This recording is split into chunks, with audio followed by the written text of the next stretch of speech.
Glad to have him back. Jason comes to us right here from in Strasburg. He's performed at the 930 Club, the Kennedy Center, and the White House. His project Metro Songs was featured in the Washington Post, WAMU, and WJLA. His latest album of original music, Half Fast, and that's two words, Half Fast, F-A-S-T, is now available everywhere.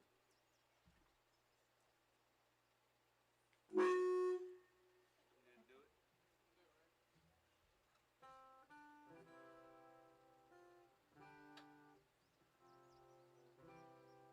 Oh, say, can you see by the dawn's early light what so proudly we hailed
The 2025 Strasburg Express are on the air from First Bank Park in Strasburg, Virginia. It is the 2025 Strasburg Express and the Valley Baseball League. Good evening, everyone. I'm Kyle Gutschall. Glad to be with you here tonight as we get ready for the North Division Championship between the 3-seeded Purcellville Cannons and the number 1-seeded Strasburg Express. Winner take all here tonight. This is like Game 7 of the World Series. The winner moves on to get to the championship series with a chance to win a Valley League championship. For Purcellville, it would be their first, and for Strasburg, it would be their fourth. Gavin Kendall gets the baseball tonight for the Express. Kendall is a 5'11" right-hander from Florida Southwestern State. And the lineup he will face tonight for the visiting Cannons of Purcellville. Leading off and playing center field, it's Ethan Acevedo. Batting second is Anthony Fernandez, the right fielder. Batting third, playing first, is Thomas Marsala. Batting fourth, Eric Martinez, the third baseman. Batting fifth is Mitsuki Kono, the shortstop. Batting sixth and playing second is Trey Freeman. Batting seven is Colson Wood, the catcher. Batting eighth is Jackson McKeels, the DH, and batting ninth is Kobe White, the left fielder, as Merrick Beamish will get the start tonight for the Purcellville Cannons.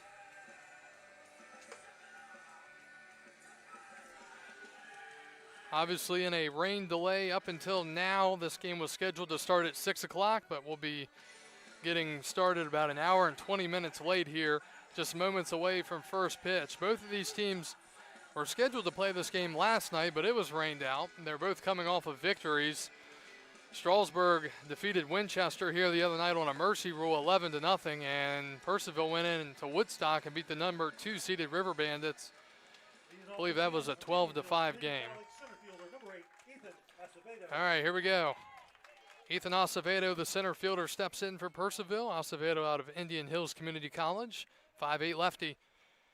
And he will lead it off for Purcellville against Gavin Kendall, who enters the game with a 1-1 record, a 2.51 ERA. This is his 8th start, 24 strikeouts and 28 2/3. The first pitch of the game is a called strike at 7:17, and we're underway here in this winner-take-all North Division Championship. Acevedo bats from the left side, the 0-1, and that is down in the dirt to the backstop. Field looks great. Tarp was on the field beforehand. Outfield still in good condition, so credit to these guys for getting the field ready to go. 1-1 the count to Acevedo, the pitch. And that's a little bit off the plate. 2-1 defense tonight for Strasburg in the outfield. Left to right, McCarter, Douglas, and Osting. And the infield, Henderson at third, Bowles at short, Castillo at second, Beaver at first, and Duff is doing the catching. Swinging a ground ball up the middle, off the glove of the pitcher. Play to first, not in time, and an infield single to start the game. Acevedo beats it out. If Kendall would have let that go, it probably would have been an easy out, but it went off the glove and ricocheted away, and Purcellville gets the leadoff man on here in the first inning. I want to thank everyone for joining us tonight, whether you're watching on Facebook or YouTube. Kyle Gutschall with you from First Bank Park here on the 27th of July in 2025. Good start for the Cannons. Here's Anthony Fernandez. He's out of St. Bonaventure. He's a dangerous member of this Cannons lineup. The pitch misses, ball one. Strasburg finished the regular season as the number 1 seed. Best winning percentage in the league. Purcellville, the number 3 seed. 1-0, big jump.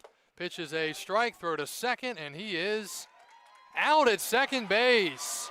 Called stealing at second according to the umpire at second base, and that's the first out here in the first inning.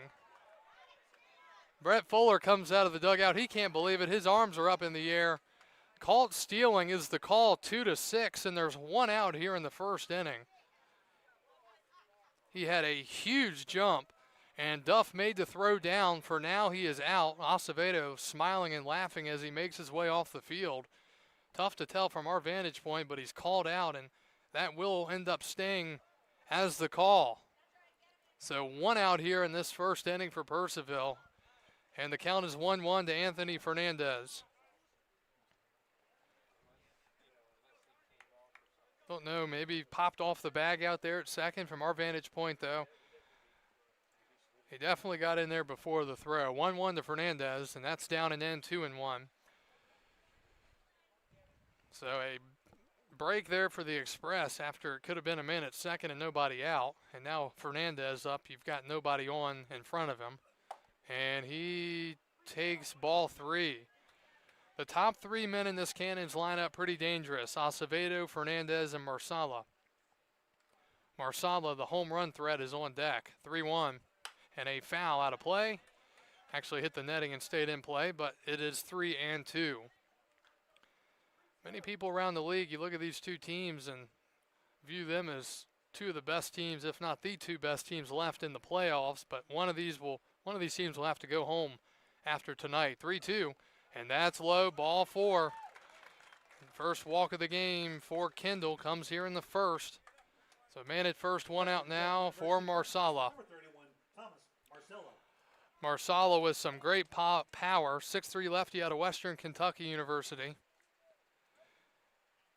And he's a guy that you've got to keep in the ballpark. Dimensions here, it's a home run friendly park, 300 down the lines, 365 to center. First pitch, and that is a little bit low, ball 1.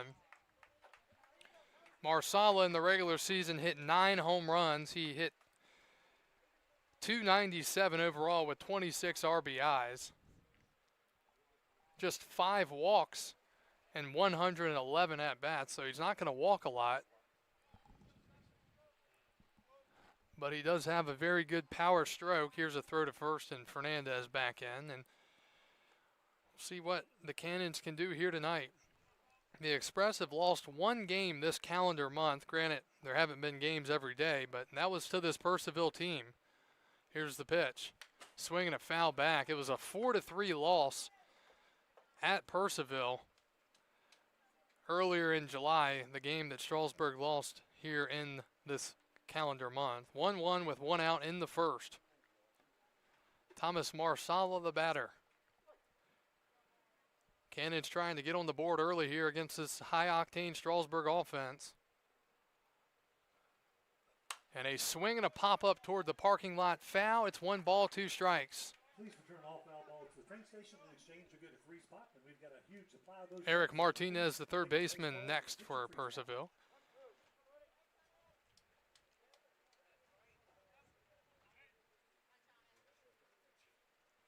All right, let's see what Kendall goes to here, 1-2. Don't want to make a mistake ahead in the count. Throw to first, and Fernandez back in safely. The other game in the league tonight out of the South Division, the South Division Championship, Culpeper and Charlottesville. They've had a lot of rain down that way, so I know they were planning on a 7:30 start, but we'll keep you up to date there. Big lead at first, the pitch. Swing, and he popped him up. Got it in on his hands, and the runner is on his way to second. It's going to be a double play. It's a double play. For some reason, Fernandez lost count of how many outs there were. And Bowles fired it to first. Beaver fortunate to pick it out of the dirt. It'll be a 6-3 double play, and that'll do it here in the first. So Purcellville runs into a double play here after getting caught stealing for the first out of the game. So Purcellville makes a little bit of noise, but nothing to show for. We go to the bottom of the first. Strasburg coming to bat. They'll face the right-hander Merrick Beamish when we return here on the Strasburg Express Baseball Network.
All right, back to baseball. We go to the bottom of the first. Strasburg facing the right-hander Merrick Beamish, 6'3" righty from North Central Texas College. Beamish enters the game with a 7 ERA. This is his third start. He has 18 innings under his belt, 19 strikeouts. He's walked 14 and allowed 15 hits. First pitch to Brady Bowles, misses ball one. Bowles out of Panola Junior College, playing shortstop. Rest of the lineup for Strasburg. Batting second is Paul Osting, the right fielder. Batting third and playing second is Eddie Castillo. 1-0. And that's in there. Batting fourth, Landon Beaver, the first baseman. Batting fifth and playing left, it's Jake McCarter.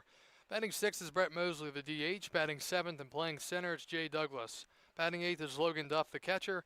And batting ninth and playing third, Brooks Henderson. 1-1 from Beamish, misses outside, 2-1.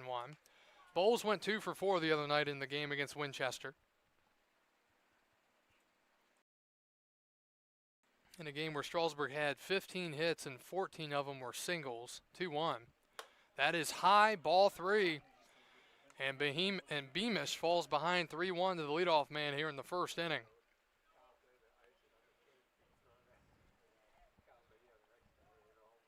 (3-1) from Merrick Beamish. And a swing and a liner right to shortstop.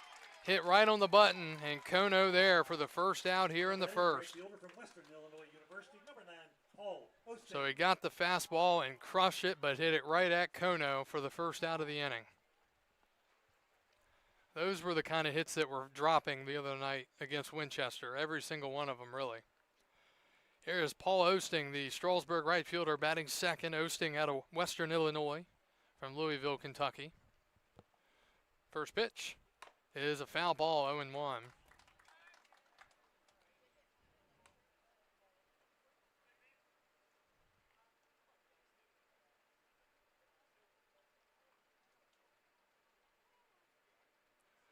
0-1. And the pitch. And that's high, 1-1. Defense tonight for Purcellville in the outfield. White in left, Acevedo in center, Fernandez in right. In the infield, Martinez at third, Kono at short, Freeman at second, Marsala at first, and Wood is doing the catching. 1-1. Way inside, 2-1.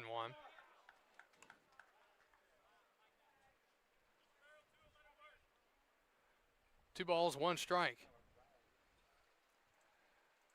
Osting 2 for 2 the other night with a couple of walks, and that's high, 3-1.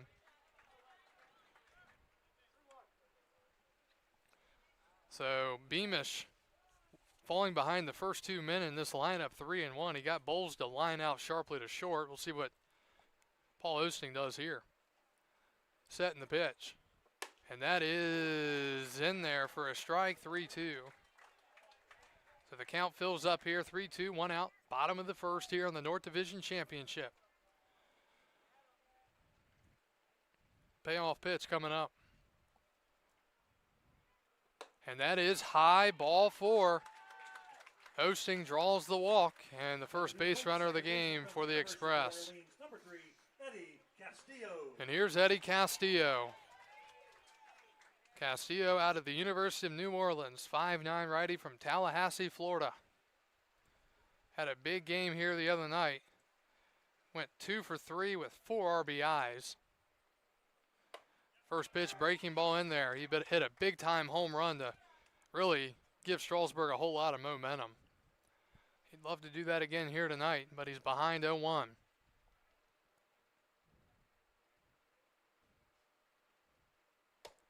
And 0-2. So we got a couple of breaking balls right down in there. It looked like almost hung by Beamish, but Castillo now behind in the count, 0-2, with the dangerous Landon Beaver on deck.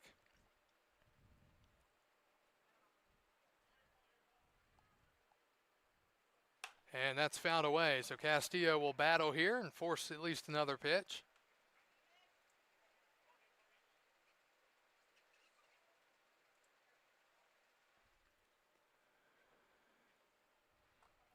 Strasburg trying to start strong here against the Cannons, just as they did the other night, the 0-2, and that is high. They scored 2 runs in the first inning against Winchester. After a walk to Osting, he got all the way to third on a throwing error, and then Castillo knocked him in on a single with the infield playing in. 1-2 now to Eddie Castillo. Swinging a liner into left. It's going to stay up and be caught by White. White's going to fire into first, not in time, and 2 hard-hit baseballs early for the Express. A line out to short and now a line out to left. And there are 2 outs here in the first for Landon Beaver.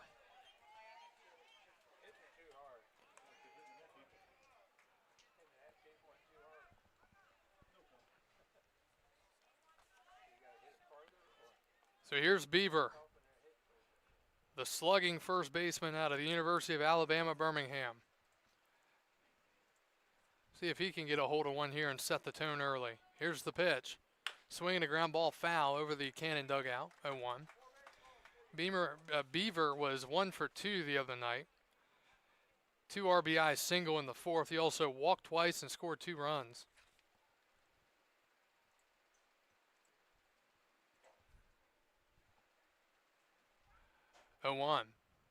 That's outside. Landon with 13 home runs in the regular season and 45 RBIs. New franchise record for home runs in a season for the Express. 1-1. Swinging a little fister to second. It'll be fielded and tossed to first in time by Freeman. And that'll do it in the first, so both teams go scoreless. And we are through 1 inning of play. We're off to the second. Cannon's coming to bat when we return here on the Express Baseball Network.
Eric Martinez leads off for Purcellville as we go to the second. It'll be 4, 5, 6, Martinez, Kono, and Freeman. Eric is out of North Central Texas College, 6-foot righty from Winter Garden, Florida. First pitch is outside, ball 1. So both teams get a little bit of traffic on the base pass in the first inning, but can't get anybody across. So start this second inning scoreless, 1-0. And down low, 2-0.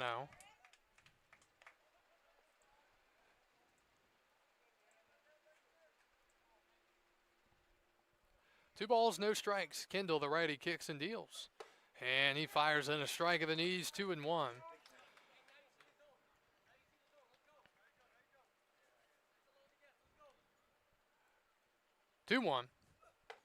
And that's in there again, 2-2. Both of these teams knocked the cover off the baseball the other night in their respective games. The Cannons left 20 men on base in Woodstock, but still put 12 on the board.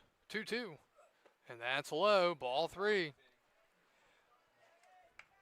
Meanwhile, Strasburg played 6.5 innings against Winchester in their 11-0 Mercy Rule victory. All right, big pitch here, 3-2 to lead off the inning to Martinez. And that is fouled back. We'll do it again at 3-2.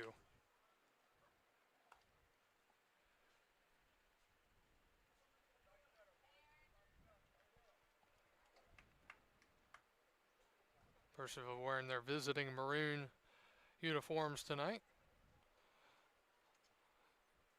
3-2, and that ball's hit high in the air to center field. Douglas moving to his left, still moving. Now he's going to come in a bit and make the catch. And a fly out to right center for the first out here in the top of the second. So 1 up, 1 down for Purcellville. Here is Masuki Kono. Kono out of Johnson University, 5'8" left-hander.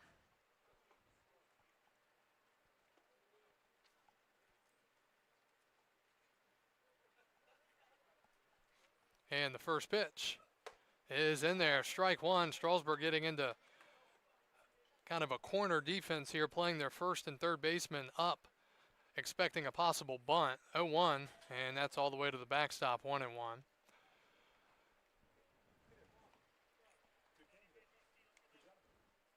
1 ball, 1 strike, 1 out. Here in the top of the second.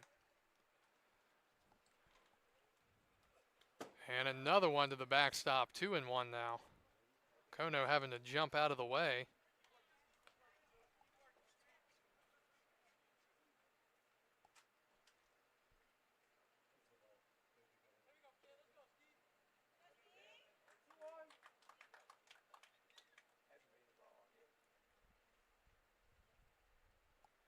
Two one. And check swing, he didn't go, 3-1. Kono, not a guy you really want to put on base. He has very good speed and can cause some havoc out there on the bases. 3-1. And that's going to find the corner, 3-2.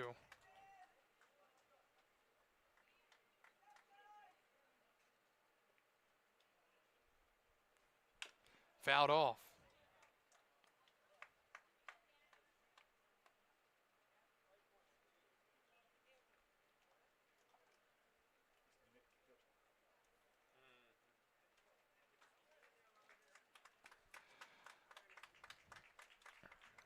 Duff seems to have taken a piece of that there.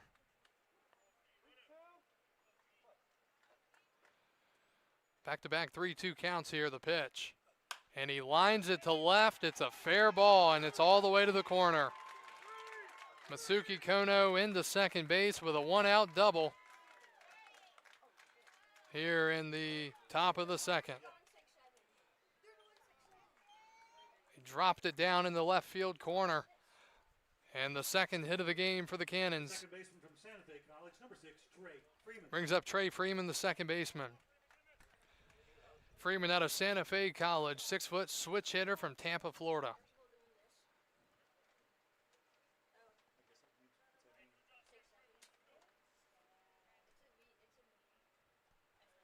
So man at second, 1 out for the Cannons. And the pitch, showing bunt and getting it down third base side. It's going to be a bunt single. Henderson couldn't field it, wasn't going to matter. First and third, 1 out now for the catcher Wood here in the second inning. Third hit now for Purcellville. The catcher from North Central Texas College, number 9, Colson Wood. So Colson Wood with a great chance here. Wood out of North Central Texas College, first and third, 1 out. He's out of Gunter, Texas.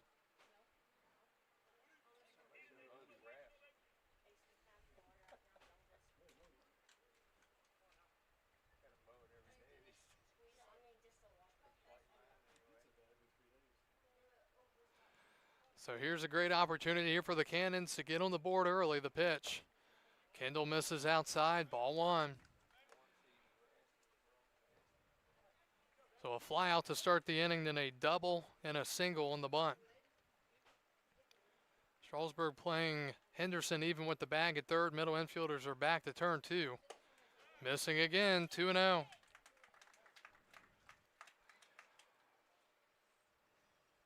And time is called. It's a big spot here early in this game. And we've got a visit to the mound here.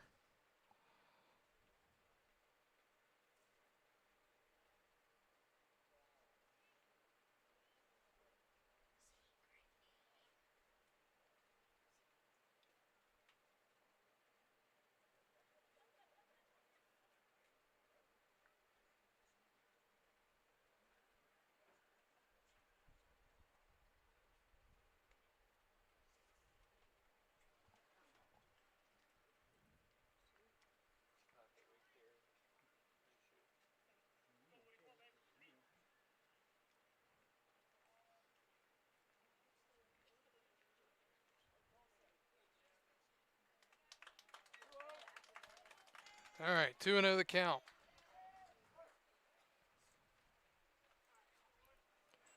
Pitch coming up to Wood.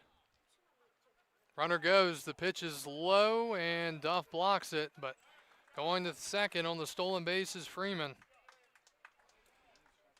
And now second and third, one out, and a 3-0 count to Wood with Jackson McKeels, the tall DH, on deck.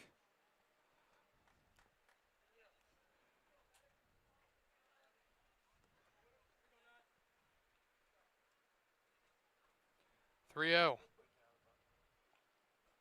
And that's in there, 3-1. So we'll see if Kendall can come back here in the count or if Wood can put it in play. 3 hits so far for the Cannons, 2 in the inning. 3-1 now. Swing and a pop-up, first base side, it's out of play, 3-2. So the count full from 3-0 to 3-2. A lot of 3-2 counts early here for the right-hander Kendall.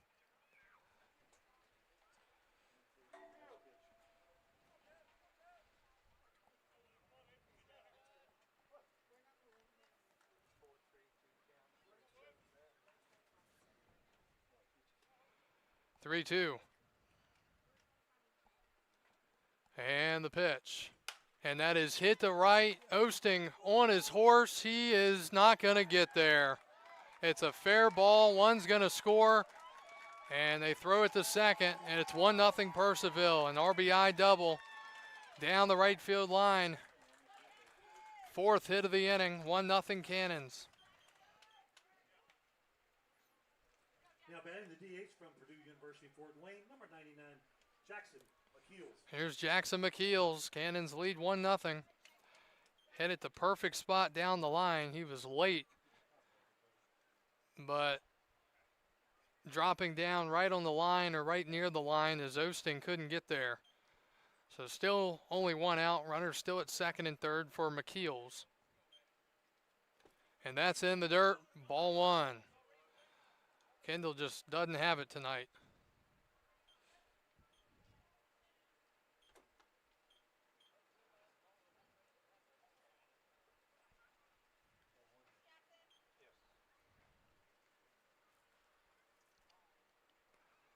(1-0) to McKeels.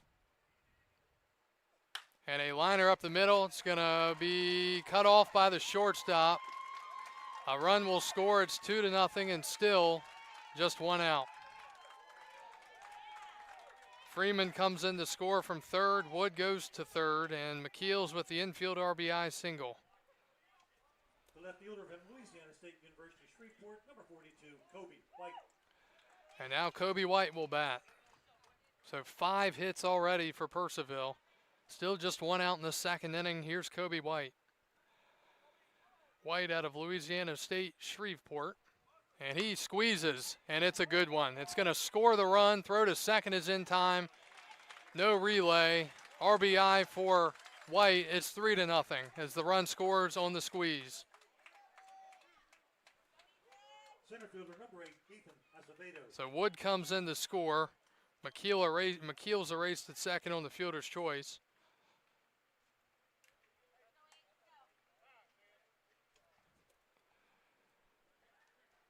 (3-0) our score early, and Strasburg in a early hole to try to jump out of. Great inning of work here for the Cannons, all after a leadoff out. Double, single, 2 RBI single, a RBI double, and an RBI single, and an RBI fielder's choice.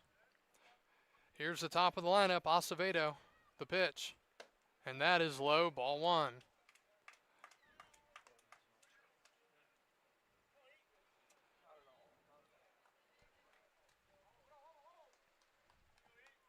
(1-0).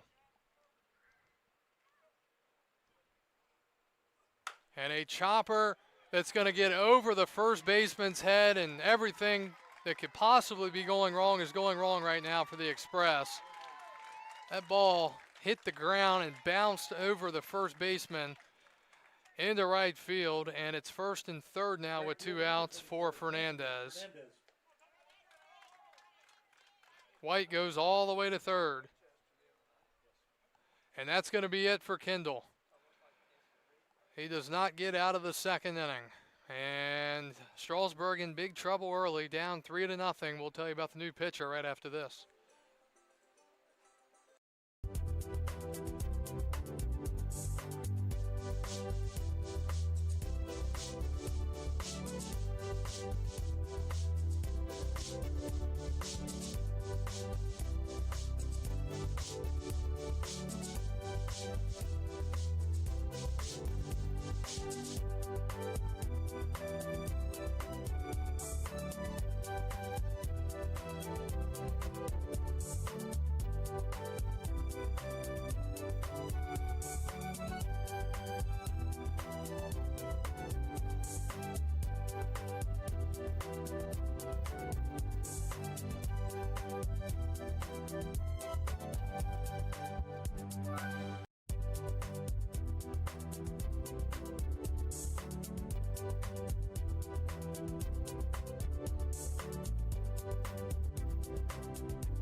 Back to baseball. We go to the pitching change here as Jose Roig will take over. Roig is a 6'2" righty from Stetson University out of Miami, Florida.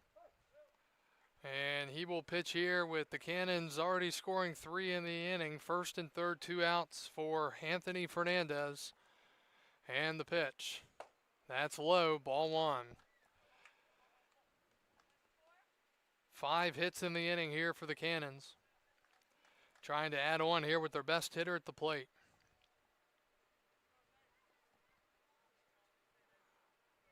One 0. And that is line to right and caught on a dive by Paul Osting. Sharply hit by Fernandez, but Osting makes the diving play and keeps it at a 3-run inning for Purcellville. We go to the bottom of the second. Strasburg sends up McCarter, Mosley, and Douglas when we return here on the Strasburg Express Baseball Network.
Strasburg down 3-0 as we go to the bottom of the second. They'll send up McCarter, Brett Mosley, and Douglas here in the second against the right-hander Merrick Bemis. Strasburg hit a couple of balls very hard in the first, but they were outs as McCarter takes ball one to start the second inning. And Purcellville would like nothing more than to have a shutdown inning here after scoring 3 runs, try to really capture the momentum early, especially as the visiting team. 1-0. Swinging a sharply hit ball down the line. It's a fair ball, and it's going to go all the way down to the left field corner. McCarter hustles into second with a leadoff double. First hit of the game for the Express comes here in the bottom of the second. Now batting the DH out of Ole Miss, number 44, Brett Mosley. Third baseman Martinez was playing well off the line, and White was shifted well off the line as well in left field, so took them a while to get to the ball, and McCarter gets all the way to second. Jake out of High Point with the leadoff double. Here is Brett Mosley, the DH out of Ole Miss. 6-3 lefty. Man at second, nobody out. Strasburg down 3-0. The pitch. He shows bunt and gets it down. Third base side, it's foul. Unusual there for Mosley to be trying to lay down the bunt, but, well, again, Strasburg had 1 sacrifice bunt the entire season. And Mosley went for the bunt there. We've seen him bunt one other time this year.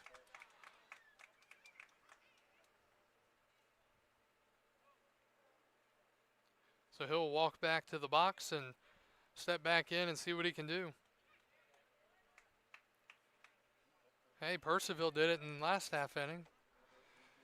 And now the infield is kind of playing in. Maybe this is part of the plan to try to draw them in a little bit. They're way in. 0-1. Swinging a high fly to center field, and that is deep. Going back, and it is gone. Brett Mosley. It's a 2-run home run to center field, and it's a 3-2 game with the bat flip of the century. Strasburg back within 1 run after Mosley hits it out of the park.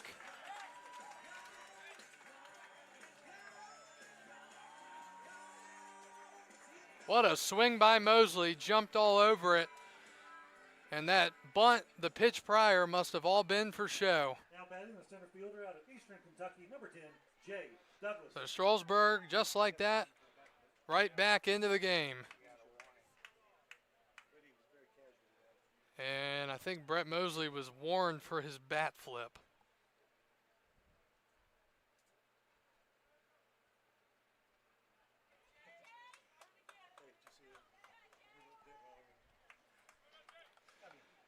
So a 2-out homer for Brett Mosley, back-to-back extra base hits for the Express here in the second. Here's Jay Douglas, the center fielder. And he shows bunt, and that's foul. That's a whole different Express team coming out here tonight. But they're not working. Well, maybe that's the strategy. Try to bunt and then home run the next pitch. Yeah. That ball was really crushed out of the park to the deepest part, and he knew it. Jay Douglas, a batter out of Eastern Kentucky University, hails from Rock Hill, South Carolina. 0-1. And he takes a strike. It's 0-2. Well, it's been the name of the game all year for the Express. Hit the ball out of the ballpark. First home run of the game here tonight. Draws them within 1.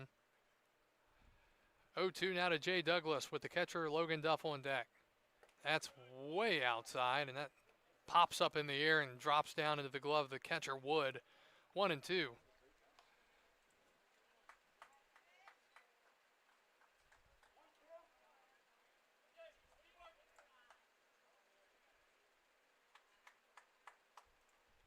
The 1-2. And Douglas is hit by the pitch.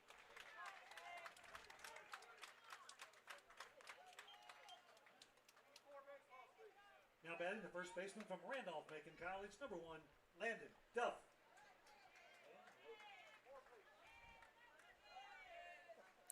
Here's Logan Duff, the catcher. Logan. Runner at first, nobody out. Douglas was hit by the pitch, and he is a stolen base threat. Usually goes on the second pitch. Here's the first pitch. Swinging a ground ball left side. It's through for a base hit. And Douglas is trying for third. Here's the throw, and he is safe at third base. The ball was apparently dropped by the third baseman. Gutsy decision there from Douglas to go first to third. Duff with the hit. Douglas goes to third. Nobody out for the Express. Number 4, Brooks Henderson.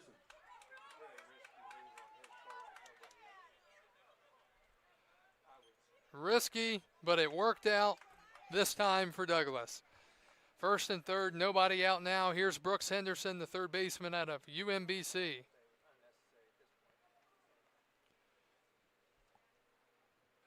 And the pitch. He shows bunt, and it hits it right back to the pitcher. Throw to first is just in time. They get the runner to second. And there's the second sacrifice bunt of the season for the Express. Number 41, Brady Bowles. Douglas has to hold at third. Duff does get to second, and now here's the top of the lineup for Strasburg and Brady Bowles. Not where you want to bunt it when you're going to bunt, right back to the mound.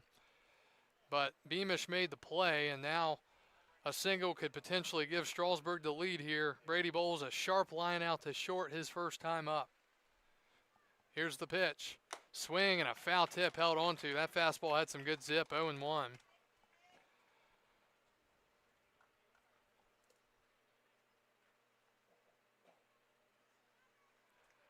Infield is, well, the corners are even with the bag. Middle infielders are back. 0-1. And Bowles takes a strike. Perfect pitch on the outside corner. 0-2. Big spot here early on. Strasburg trying to respond back. Second and third, one out. Bowles the batter with Osting on deck. Meanwhile, the right-hander, Merrick Beamish, trying to strand a couple men on. And that is in the dirt. Great block by the catcher, Wood. Not a lot of backstop area here at First Bank Park, but we've seen some guys score from time to time. Douglas at third, great speed. Duff at second. 1-2. And that's down and away. 2-2 now. Do have some bullpen activity for the Cannons. They have a right-hander getting loose down there. Huge, huge, huge spot here. 2-2 with one out. Long look in by Beamish. Finally nods his head yes. The pitch. That's in the dirt. Skips in front of the catcher. Great block once again back there by Colson Wood. And it's 3-2 now. If he hadn't blocked that, that could have been possibly trouble and allowed Douglas to get in. Not that you would probably want to risk it, but he's already risked it once and he pulled it off. All right, 3-2 now. And a swing and a ground ball left side is going to tie the game. Kono thought about coming home. Throw to first base is in time. They get the out at first. The run scores, and just like that, it's 3-3. So Douglas comes in. Duff has to hold at second. RBI ground out. Good play in the hole by Kono. Right fielder number 9, Paul Osting. So they get the second out, but the Express tie the game. Here's Paul Osting. Walked his first time up. So both teams with 3 runs in this second inning. Strasburg with fewer hits so far, but counts the same in the run column. Beamish trying to get through this second inning. That's in there for a strike, 0-1.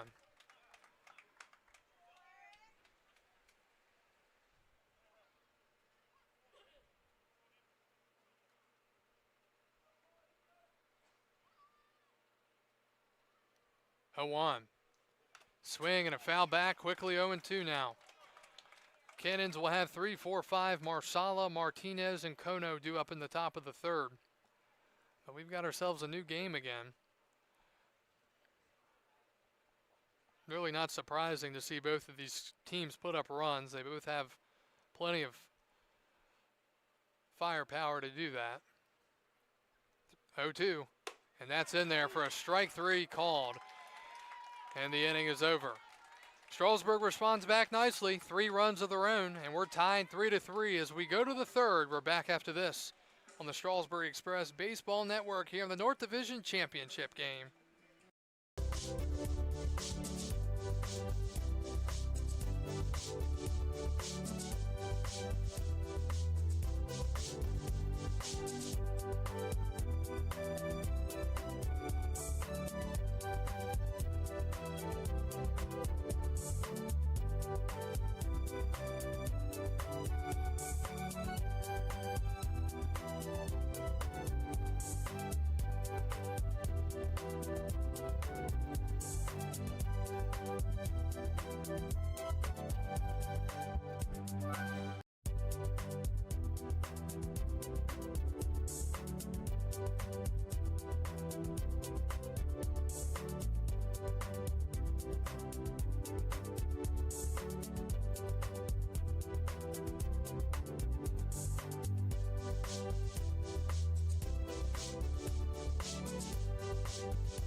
Back to the North Division Championship, 3-3. We go to the top of the third.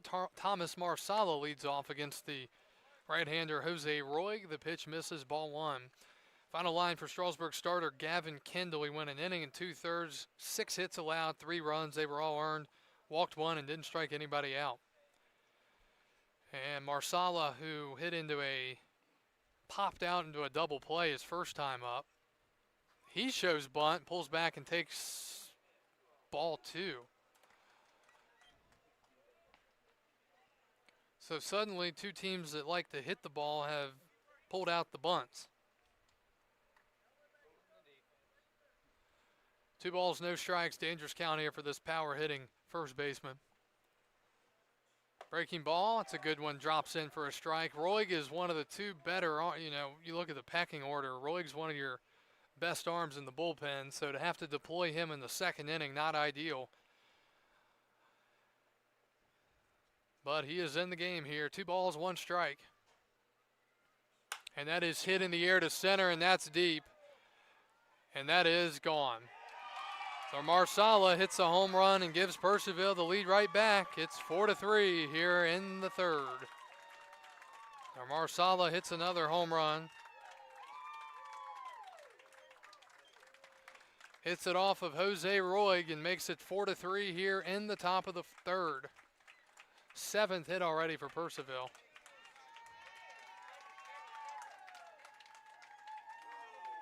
Third baseman, number 1, Eric Martinez.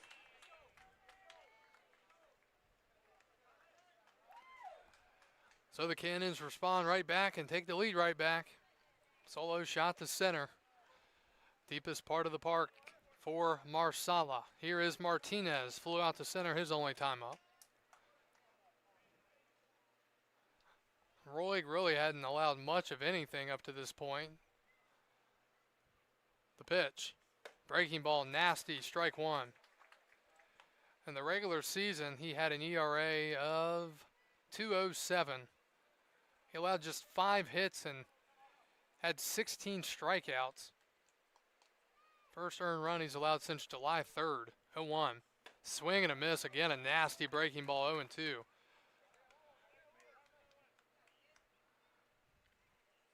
Mitsuki Kono, the Purcellville shortstop, would be next, or is next.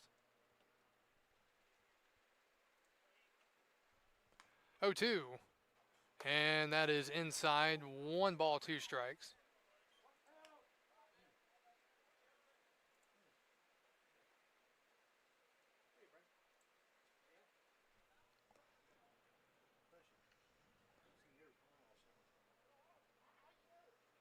The 1-2. And that is high, 2-2.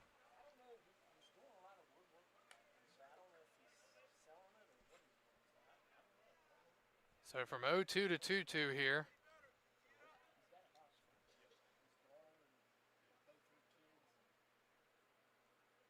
The righty from the stretch. Breaking ball, swing and a miss. And Roy gets the strikeout. 1 out here in the 3rd inning as Martinez goes down. And here's Masuki Kono, the shortstop, double and a run scored last inning. Kono with a line drive down the left field line really jump-started the offense.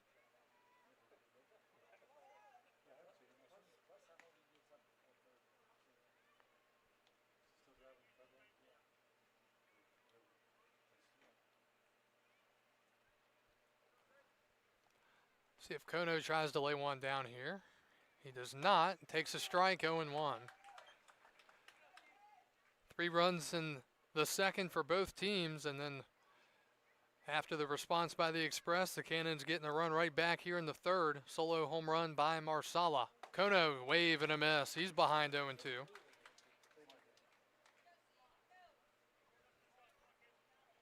Both of these teams can swing it well, that's for sure. We'll see who can get the most outs and pitch the best the rest of the way. 0-2 is down and in, 1-2. Again, we were scheduled to play tonight at 6 o'clock. We were delayed until 7:17. But we play here in the top of the 3rd. Winner moves on to play either Charlottesville or Culpeper in the Valley Baseball League Best of 3 Championship Series. 1-2. And that is high, 2-2. Cannons still have some bullpen activity, so we'll see if Merrick Beamish is done or if Purcellville will go back to the pen, or will go to the pen.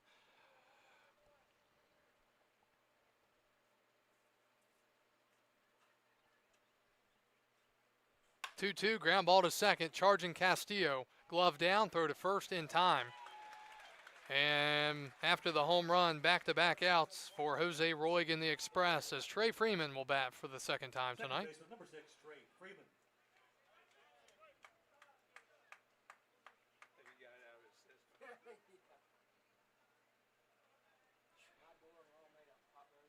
Freeman a single, a stolen base, and a run scored last inning.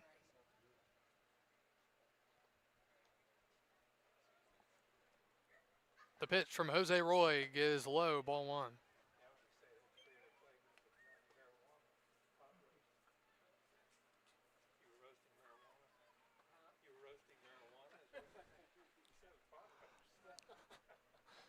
One 0. And that is hit in the air, shallow left field.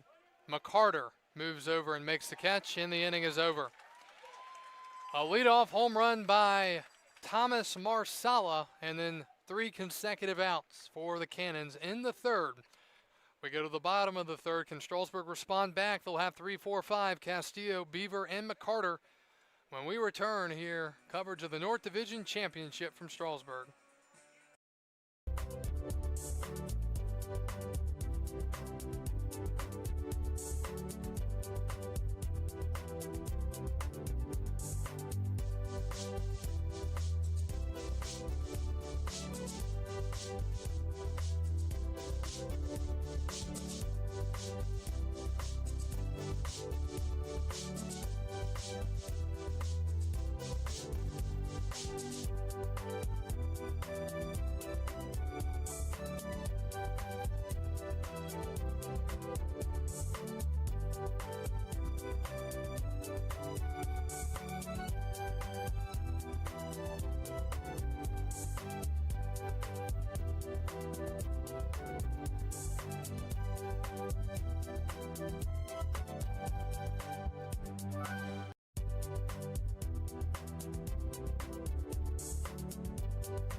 We go to the bottom of the third. New pitcher for Purcellville. It's the right-hander Nick Gravel. And he will face the heart of the lineup, 3-4-5. Eddie Castillo leads off, and the first pitch is low, ball one. So Merrick Beamish done after 2 innings, 3 hits, 3 runs. All 3 were earned, 1 walk, 1 strikeout. So neither starting pitcher goes very far. 1-0 to Castillo. Swinging a ground ball to third. It's going to be picked nicely by Martinez, and throw to first is in time. They get Castillo for the first out here in the third. First baseman, number 15, Landon Beaver. Great pick over there on the backhand by Martinez. 1 up, 1 down. Here's Landon Beaver, the first baseman. Well, so far the two-headed monster in the middle of this lineup is 0 for 3. See if Beaver can change that here. Beaver with a ground out to second is only time up. Gravel, the pitcher out of Keystone College, 6'2" righty from Sydney, New York. The pitch. That's in there, 0-1.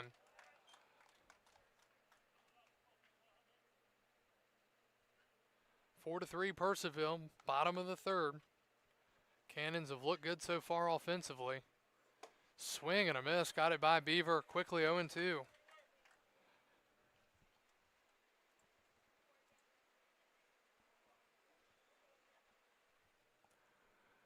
0-2 the count. Gravel's shaking off 3 or 4 different pitches. And a wave and a miss on a breaking ball. 2 outs here in the third. Left fielder, number 8, Jake McCarter. So 2 quick outs for Strasburg. Here's Jake McCarter, the left fielder. Double back in the second. He also scored a run.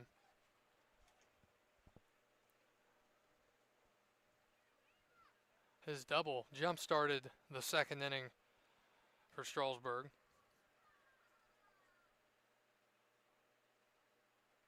And a breaking ball in there for a strike. And Gravel looking really good so far, 0-1.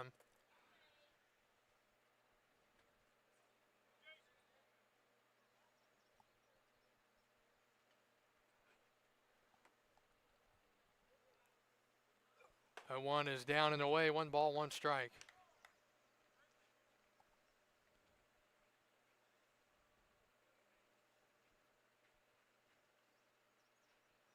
McCarter does have home run power, typically to the pull side. The 1-1. Swing and a pop-up. Opposite way and out of play into the bleachers, 1-2. Well, it feels like tonight you're going to have to score a boatload of runs to win this game, and whoever can get the most stops probably has the best chance of winning it at the end of the night. Chance here for a 1-2-3 inning here if Gravel can get another strike.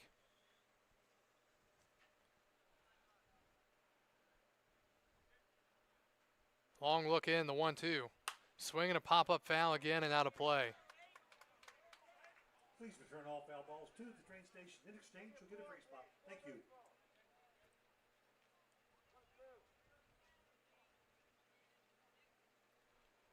Still no score showing in the Charlottesville Culpeper game, so we'll keep you up to date if they do end up playing or not.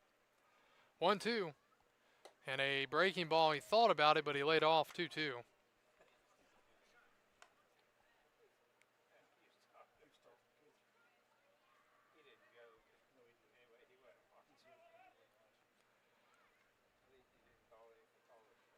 Two balls, 2 strikes, 2 outs. The righty sets and deals. That's inside, and the count's full, 3-2. Well, if he can get on, Mosley would bat for the second time tonight. Hit a 2-run home run to the deepest part of the park last inning. A pitch after he tried to bunt. 3-2 to McCarter. after he was behind 0-2.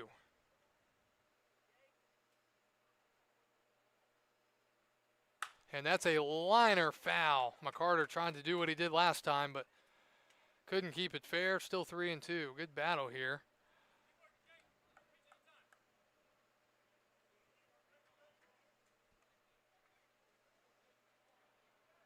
Cannons lead 4-3, 2 outs, bottom of the third. Solo home run by Thomas Marsala as he continues to have a fantastic campaign for the Cannons.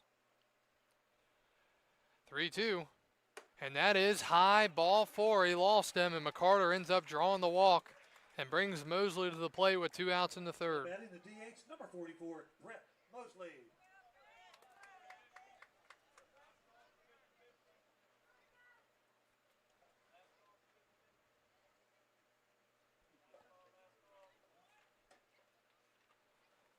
So what can Mosley do as his follow-up act here? Swings and drives one to center, but it's going to stay in the park. He just missed it. Making the catch is Acevedo, and that'll do it here in the third. So he gets a good ride, or takes a good ride, but stays in the park, and Purcellville holds on to a 4-3 lead as we go to the fourth here on the Strasburg Express Baseball Network.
Four to three Cannons here in the North Division Championship as we go to the top of the fourth.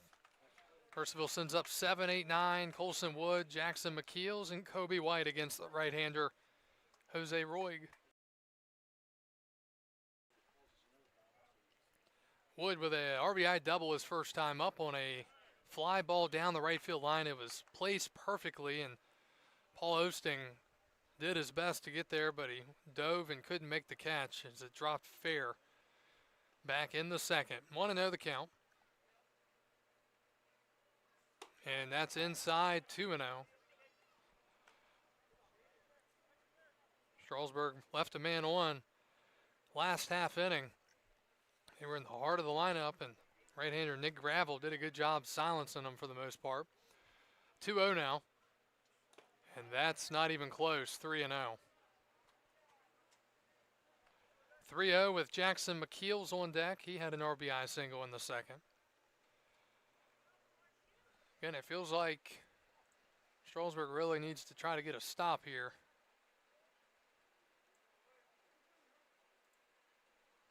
But Roig in trouble in this at-bat behind 3-0.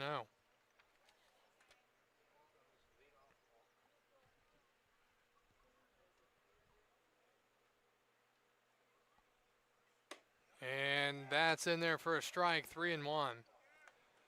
So he finds the zone and gets back into the at-bat here. Wood, the batter out of North Central Texas College. 3 balls and a strike. And that's outside, ball 4. Leadoff walk to start the 4th inning. The DH, number 99, Jackson McKeels. And here's Jackson McKeels, the DH.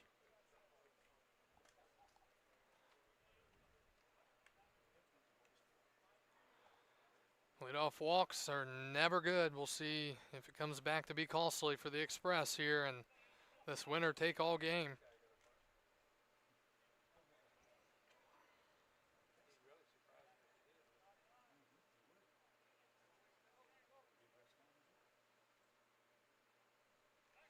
Throw to first, and back in safely is Wood.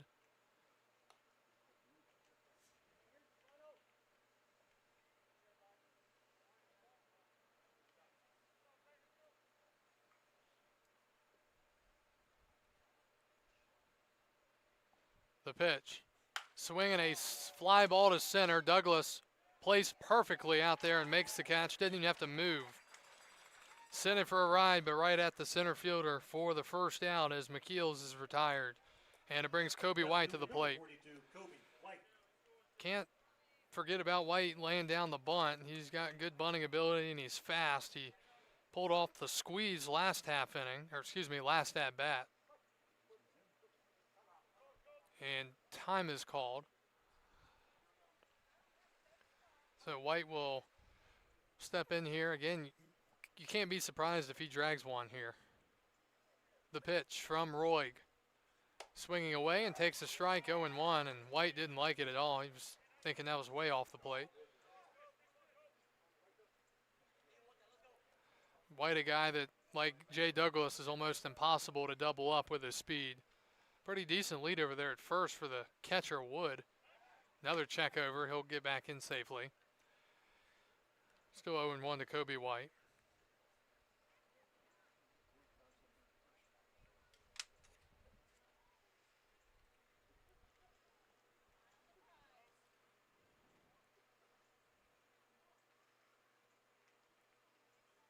And takes another breaking ball for a strike. Quickly 0-2 now. So Roy getting ahead here. This is a rare matchup of the number 42s. The pitcher, Roy, wears the number 42, and then then Kobe White also wears number 42. The 0-2 inside, and it is 1-2.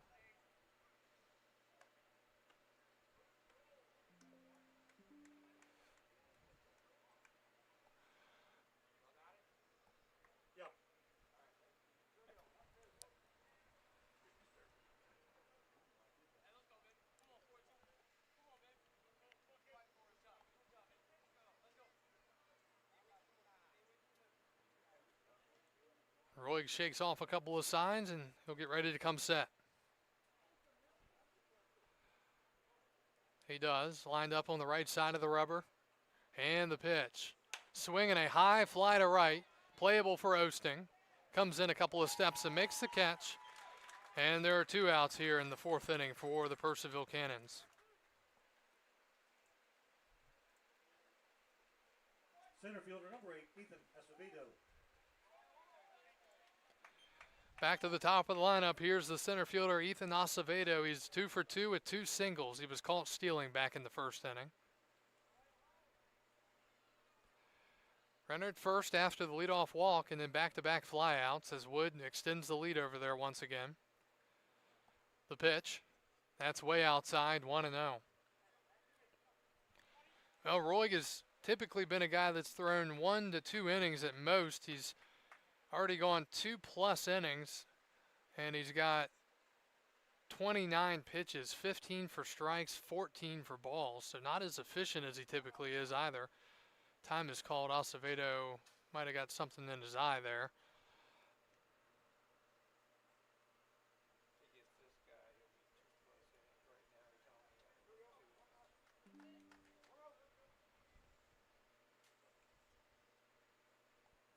1-0 the count.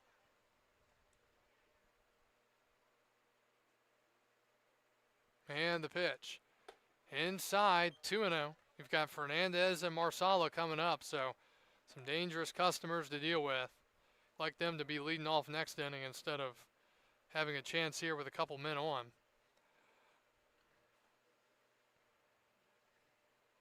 2-0 now to Acevedo. Check to first, and back in safely is Wood.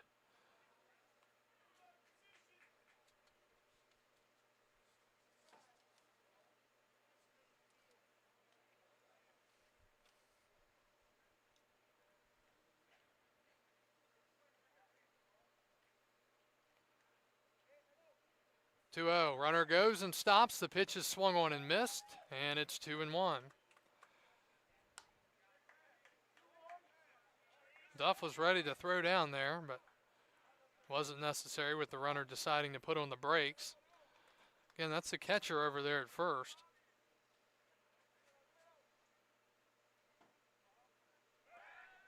And another check over.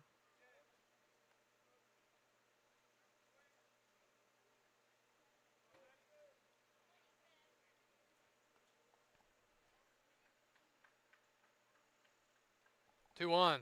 Swing and a miss on a pitch off the plate. 2-2.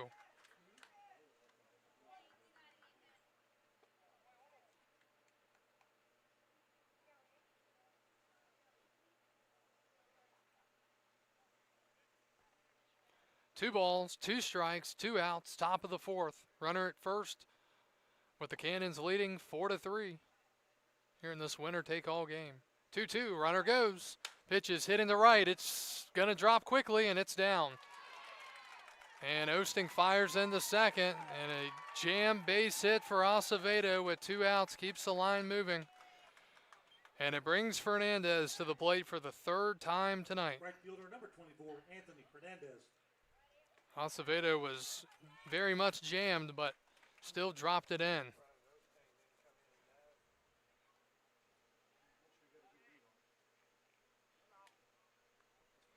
Time is called, and Roig is done.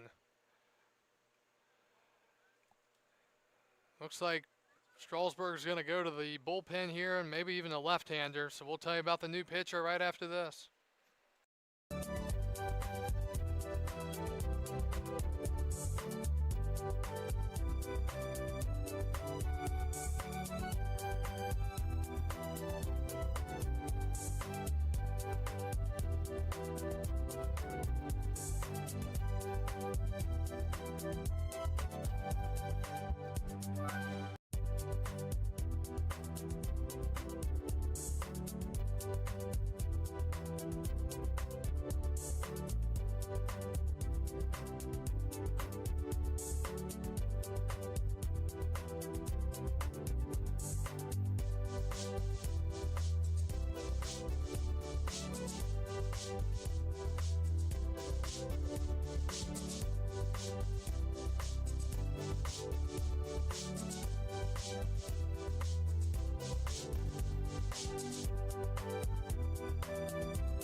All right, pitching change here in Strasburg as we start to see some pink in the sky. Big spot here, first and third, 2 outs for the dangerous Anthony Fernandez facing the new pitcher Evan Garcia. And the first pitch hits him. So the lefty comes in to face him and ends up hitting him. So now Marsala will bat with the bases full and 2 outs.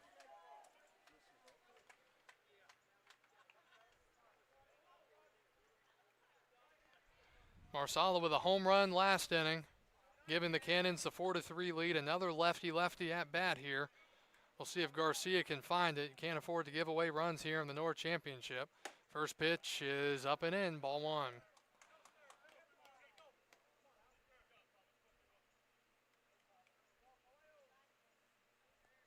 One ball, no strikes, 4-3 Cannons here. Top of the 4th. The pitch. That's in there, 1-1. Garcia finds the zone.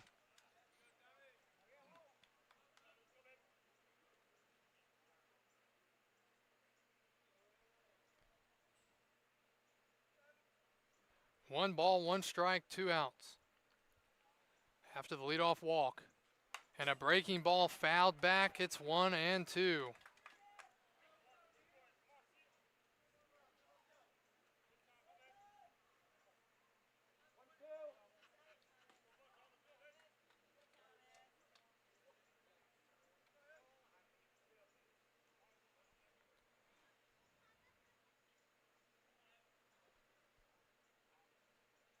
One, 2.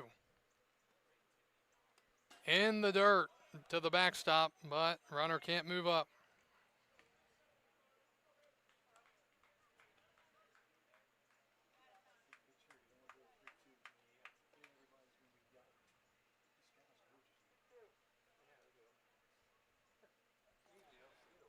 All right, here we go. 2-2 the count with 2 outs and the bases full. And a swing and a miss. And in the biggest at-bat possibly of the year to this point, Evan Garcia comes in, hits the first man, but strikes out the next. And the Cannons leave them loaded in the 4th. Strasburg down 4-3. We go to the bottom of the 4th.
Jay Douglas leads off for Strasburg as we go to the bottom of the 4th. Express trailing here in the inning as the Cannons look to keep their foot on the pedal and hold on to this lead. They left the bases loaded last half inning, so maybe Strasburg can gather some momentum from that. 1-0 from Nick Gravel to Jay Douglas. Swing and a fly ball to left, and Making the catch out there is White as it stayed up in the air for a long time. And there's one out in the fourth here on the Express side of things. Now batting number 1, Logan Duff. Here's Logan Duff, base hit, back in the second. Well, Strasburg looking for their offense again. It's kind of cooled off since Gravel's come into the game.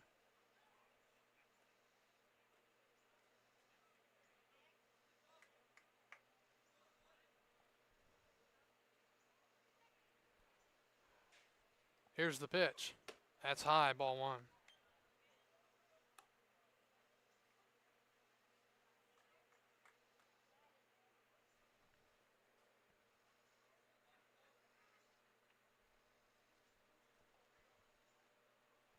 One 0.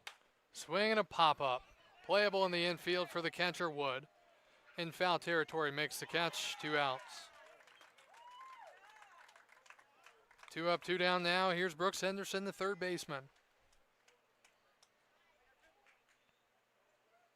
Now batting number 4, Brooks Henderson.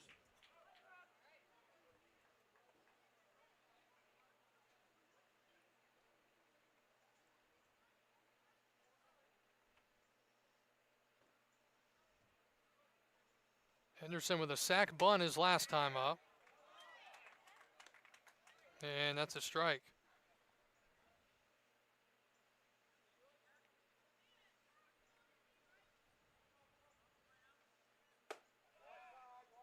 And missing, 1-1.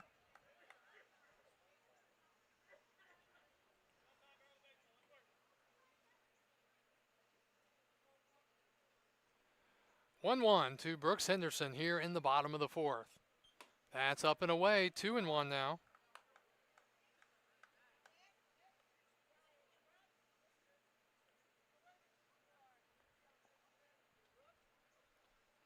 Strasburg trying to get some momentum going again here on the offensive side of things. 2 balls, 1 strike. The righty Gravel takes a deep breath and deals. That's up and in, 3-1 now.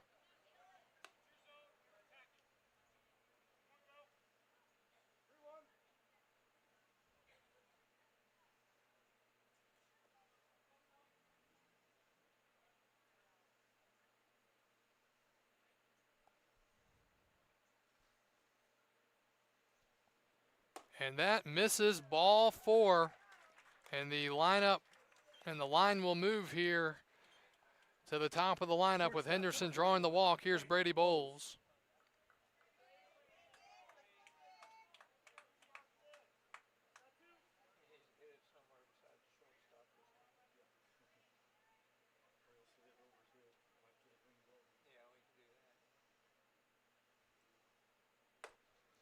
That misses, ball 1.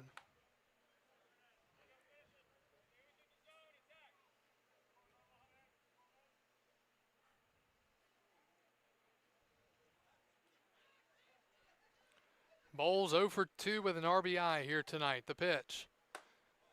Missing again. Fastball up and a little bit away.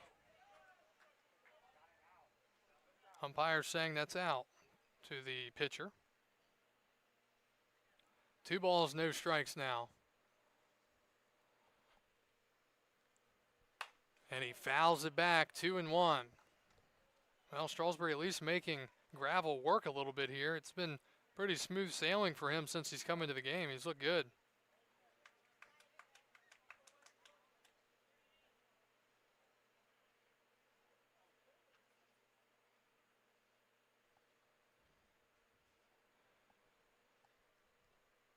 And Bowles takes a breaking ball up and in, 3-1.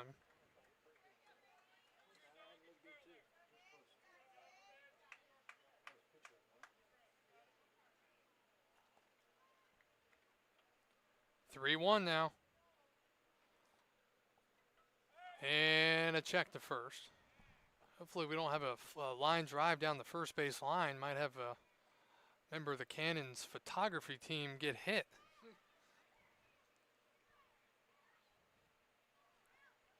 3-1. That's low. Ball 4, first and second now with 2 outs. And here comes Paul Osting.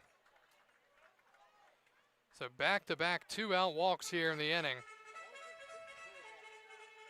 Right fielder number 9, Paul Osting.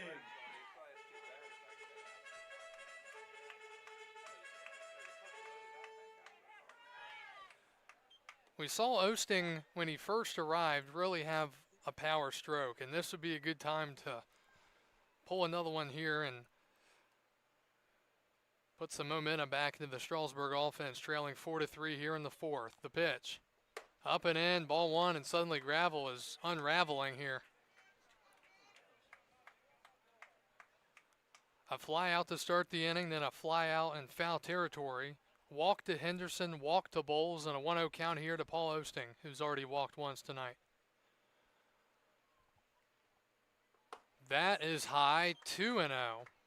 Strasburg has left one man on in each of the first 3 innings, so if they end up leaving 2 more here, that would be 5 men left on through 4 innings. They're trying to avoid that with Henderson at second and Bowles at first.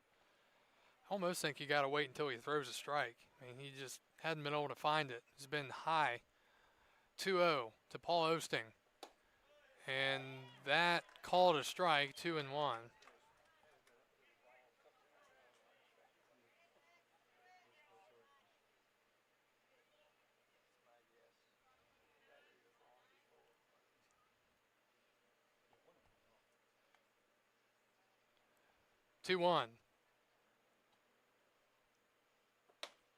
That is ball 3.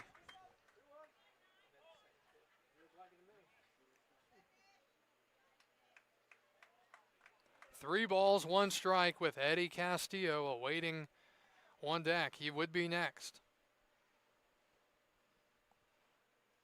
And that is high, ball 4, the triple 2-out walk here in the inning for Gravel, and just like that, the bases are full. Eddie Castillo. Manager Brett Fuller coming out to talk to his pitcher, and we'll see if that's going to be it for Gravel here. If it is, it's going to be a tough spot, just like Garcia in the top of the inning, coming in with men on base and 2 outs. So we'll see if they are going to make a move here.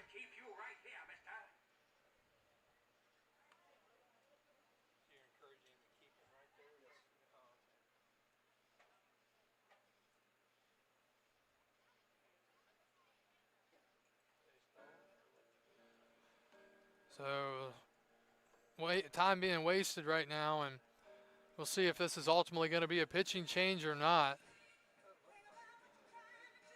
Looks like a left-hander getting loose down there, maybe for Beaver. You got to think the lefty's going to be for Beaver.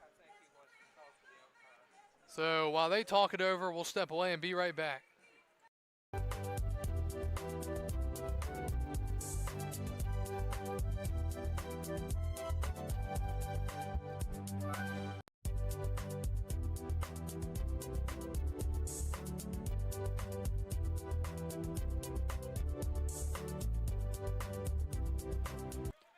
All right, Gravel stays on for the Cannons. Bases loaded, 2 outs for Eddie Castillo, who's already put together a legendary summer.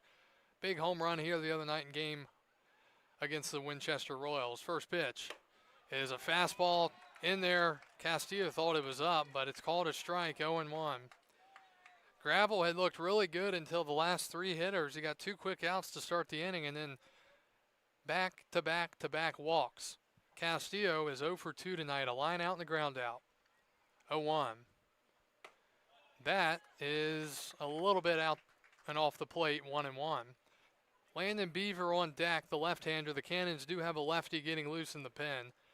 So if Castillo can keep this going, Cannons probably going to the bullpen. 1-1. Swing and a foul back. Big hack, 1-2. And if Castillo can't get it done here, both teams would have left the bases loaded here in this 4th inning. Cannons did it in the top of the inning, and now Gravel trying to turn it around on Strasburg here in the bottom of the inning. 1-2 to Castillo. And a check swing foul ball on a high pitch. It's still 1-2.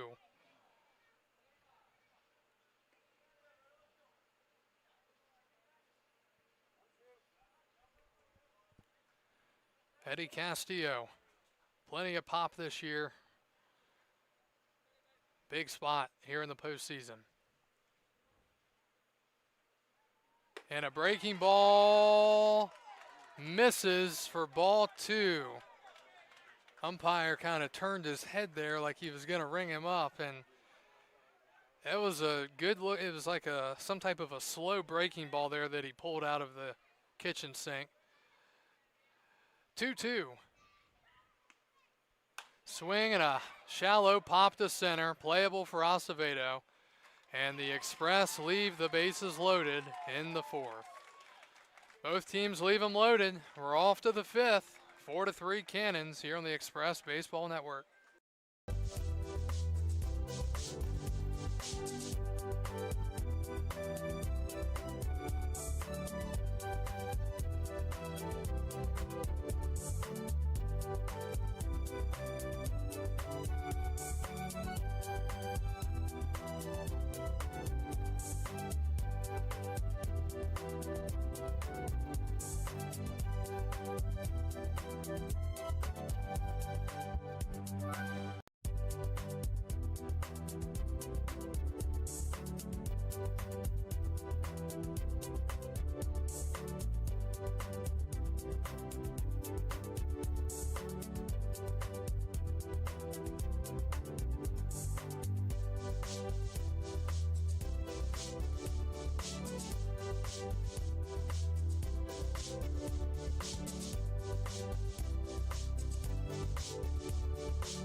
We go to the top of the 5th here in the North Division Championship.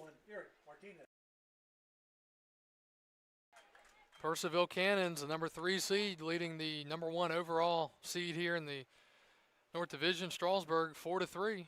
Evan Garcia back to the mound, facing 4-5-6 Martinez, Kono, and Freeman. First pitch misses, ball 1. Both teams left the bases full in the 4th inning. Cannons have left 5 on so far. Strasburg has left 6. High and out of the zone from Garcia, 2-0. Martinez 0 for 2 with a fly out to center and a strikeout swinging. Purcellville out hitting Strasburg 8-3. And that one's in there for a strike, 2-1. Strasburg had 2 quick outs in the bottom of the 4th and then triple walks, back-to-back walks before leaving them loaded. 2-1 and 3-1.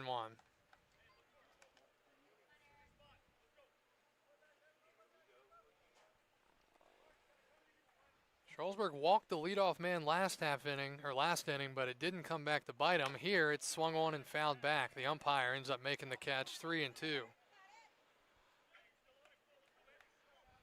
You may get lucky with 1 leadoff walk a game, but you don't get 2.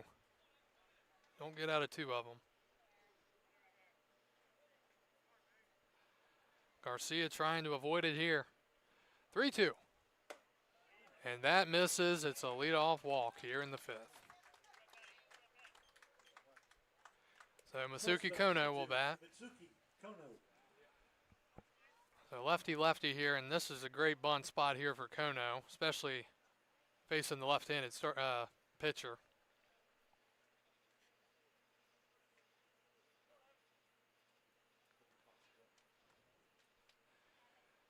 Garcia looking in for the signs. Big lead at first, the pitch. He does show, he pulls back, and the ball's to the backstop. And in the second, it's 1-0, and didn't even have to lay it down. So wild pitch moves Martinez to second.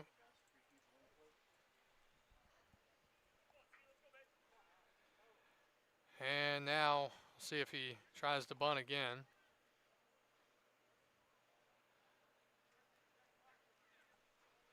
He does, and he pulls back for ball 2.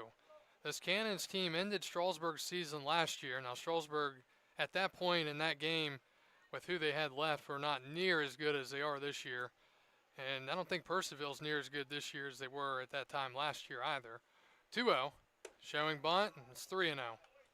So Garcia just not throwing strikes right now, and Cannons are on the verge of taking advantage of it here in a one-run game in the top of the 5th.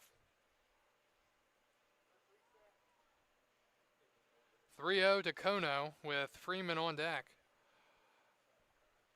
Shows bunt again, and that's just for show as he pulls back and takes a strike down the middle, 3-1.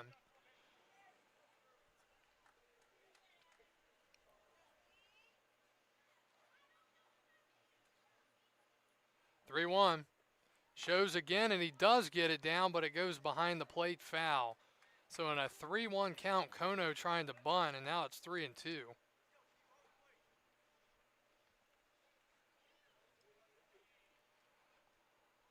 Will he try again? He is showing bunt. I think he's trying to mess with the pitcher. He shoves and he bunts it. Third base side foul.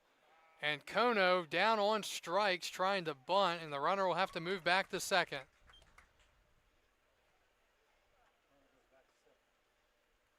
I have no idea what was going on there.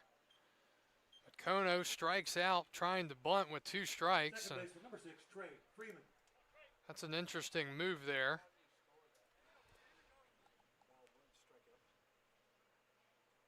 They don't have that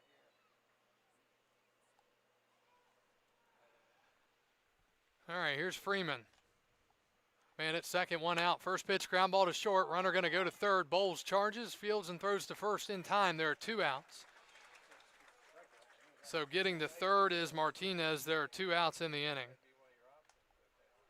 And Colson Wood, the catcher, will try to come up with a 2-out knock here and drive in a big insurance run here in the 5th for Purcellville. Wood with an RBI double in the 2nd along with a run scored, and he walked back in the 4th. Turned out to be a beautiful night for baseball, albeit a little bit later than we had expected to get this game started, an hour and 17-minute delay. We play here in the top of the 5th. Winner moves on to the Valley League Championship. First pitch is ball 1.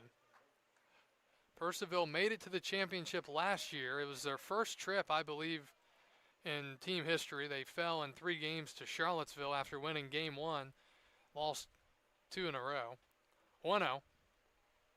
And a ground ball towards the Cannon dugout. Watch out. Foul, 1-1. Meanwhile, Strasburg went to the championship. I'm trying to remember the last year. The last win was in 2021. They went 6-0 in the postseason and won their 3rd championship in team history. 1-1 the count. That's high, 2-1. Strasburg will have 4, 5, 6, Beaver, McCarter, and Mosley. And the left-hander will be coming in for Purcellville to face a couple of lefties. We'll see if Strasburg can do any damage against him. But for now, they're trying to keep it at a 1-run game. Meanwhile, the catcher for the Cannons, Wood, trying to bring in the run. Here's a chopper to third. It's going to be a tough play. Henderson waits back, fires to first. Not in time. He came off the base. And the run scores. It's 5-3.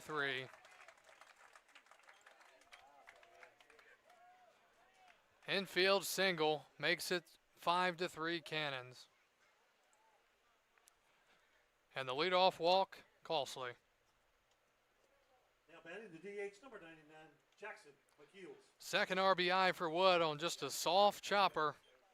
Cannons have had it tonight. They've had the horseshoe when it comes to soft base hits in play.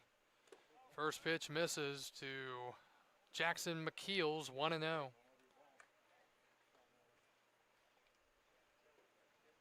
5-3 the score. The Cannons back up by 2. They led by 3 in the 2nd before Strasburg responded back with 3 of their own in the bottom of the 2nd.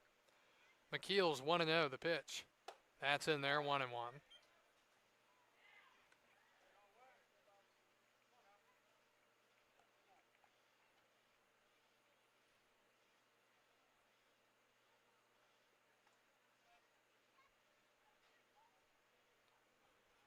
1-1, sprayed foul, 1-2.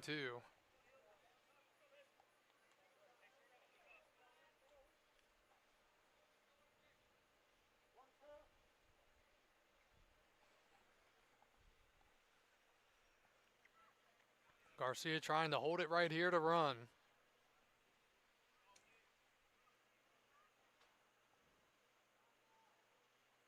One, two, fouled straight back. Big healthy hack there from number 99.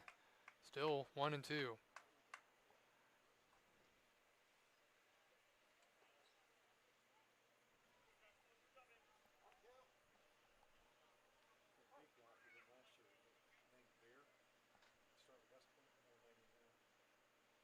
One, two, runner goes. The pitch is in the dirt.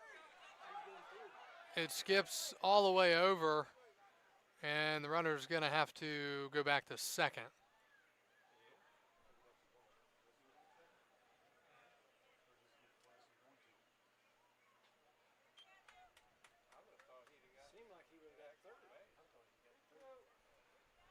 So the count is 2-2. It'll be a stolen base. And now a base hit could bring in another run here if McKeels can get it done. The pitch, wave and a miss. Duff will have to throw to first. He lollipops it in time, and the inning is over. Cannons get a big run and extend their lead to 2. As we move through the middle half of this game, we go to the bottom of the 5th, 5-3 Cannons. Winner moves on to the Valley League Championship. We'll be back after this on the Express Baseball Network.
Five to 3 Cannons. We go to the bottom of the 5th, and to my surprise, Nick Gravel is actually going to stay on the mound here.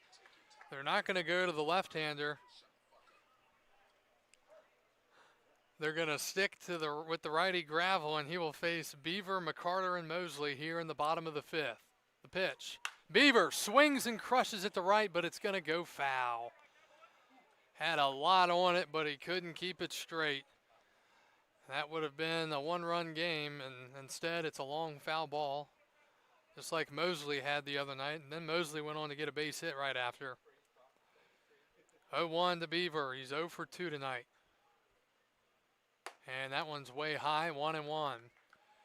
It'll be Beaver, McCarter, and Mosley here in the bottom of the 5th for Strasburg. They have just 3 hits tonight.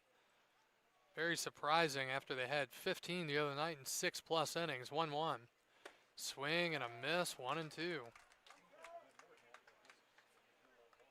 Cannons with 9 hits, and they lead it 5-3. Winner of this game moves on to play tomorrow night. Loser has their season come to an end. Gravel finds a pitch he likes, and he comes set.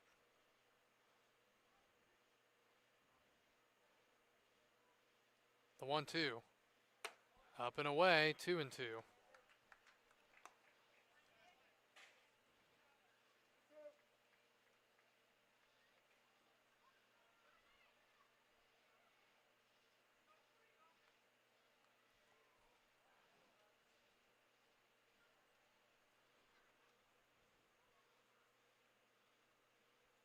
And Beaver takes high again, 3-2. 9:15 will be the first pitch in Charlottesville Culpeper's game. So they're going to have a late night. So Beaver was down 1-2, and now it's 3-2, leading off this bottom of the fifth. Payoff pitch. And he struck him out. Beaver strikes out for the second time tonight. And there's one out in the fifth. Here's Jake McCarter. Well, Strasburg's biggest asset all year long has been their offense. And tonight so far they've been quiet. Just 3 runs on the 3 hits.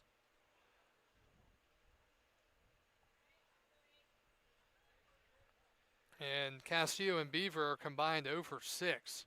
First pitch to McCarter is called a strike, 0-1.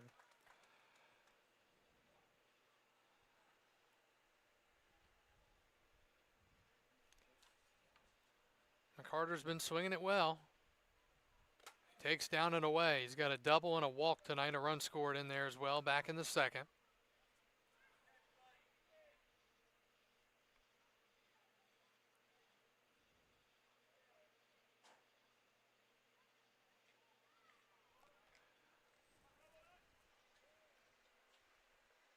One ball, 1 strike, and 1 out.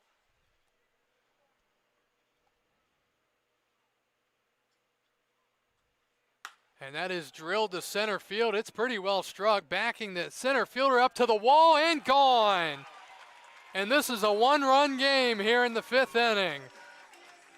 We've seen 3 home runs tonight. All 3 have gone to the deepest part of the park. McCarter gets Strasburg back within 1 here in the bottom of the 5th. It's 5-4.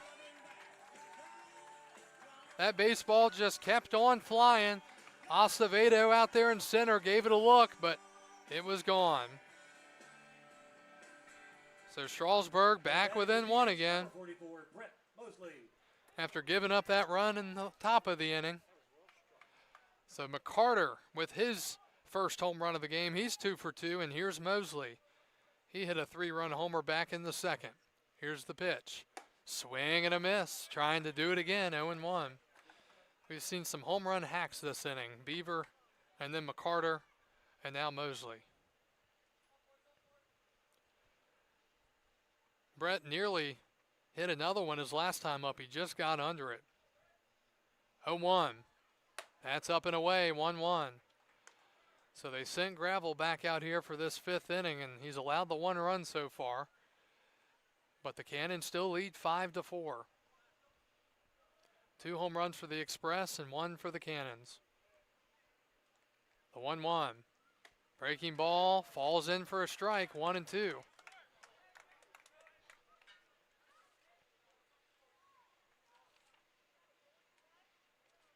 Mosley out of Ole Miss. He's been here from the very beginning of the season. The 1-2. And that is lined into the gap, right center field. That's going to be cut off out there by Mark Fernandez. And a line drive base hit for Brett Mosley, his 2nd hit of the game, 3rd quality swing of the game. And the tying runs aboard for the Express here in the bottom of the 5th for Jay Douglas, the center fielder. 5th hit now for Strasburg tonight. And we'll see if Brett can behave over there at first base.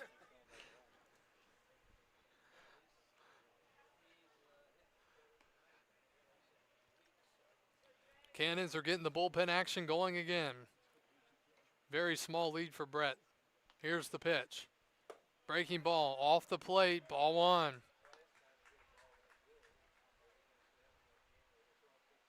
Back and forth battle here tonight between these 2 teams, the number 1 seed and the number 3 seed.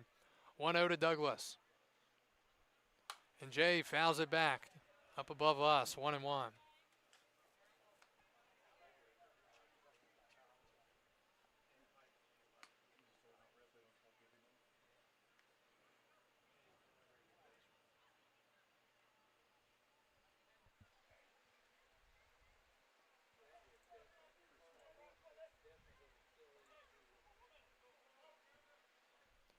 1-1 to Jay Douglas. The pitch from Gravel is low, 2-1.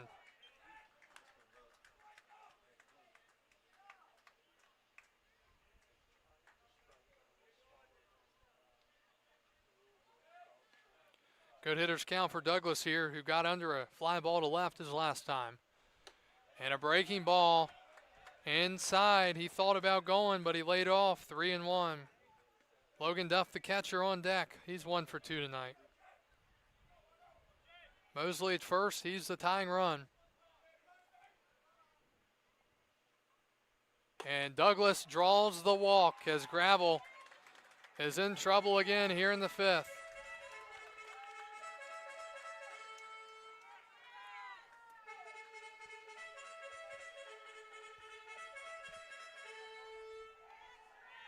Now batting number 1, Logan Duff.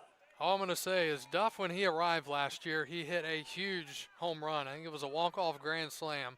He has 1 home run this year. That was at Charlottesville, but what a spot here down in the 8th spot. He's 1 for 2 tonight, a single and a foul out. Strasburg down a run, 5-4. Mosley at second, Douglas at first. Great speed out there on the bases. First pitch coming up to Duff. That's high, way high, and just like last inning, Gravel started getting into trouble with his pitches, missing up and away. Missing here, 1-0.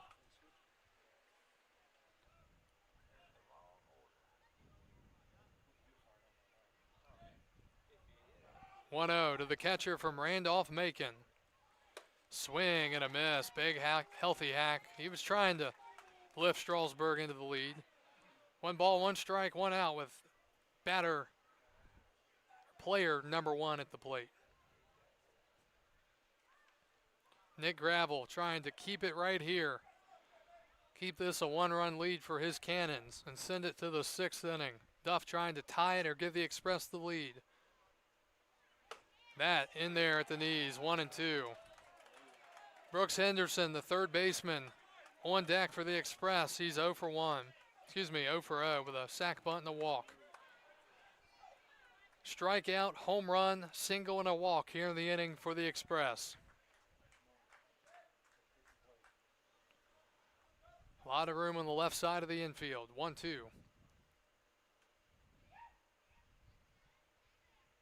And a pop-up foul and behind the plate. That might have been ball 2. 1 ball, 2 strikes.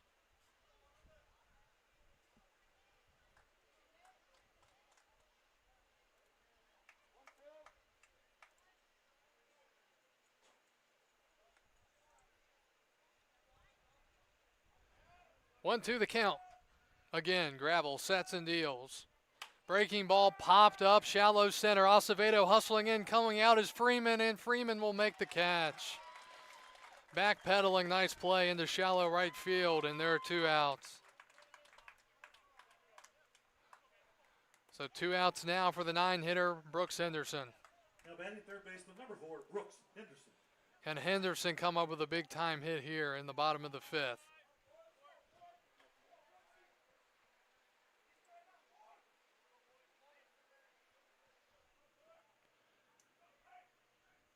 And Henderson takes low, ball 1. Top of the lineup is next if Henderson can keep the line moving.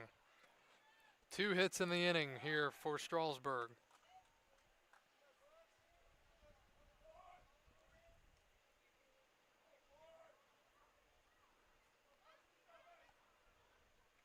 One 0.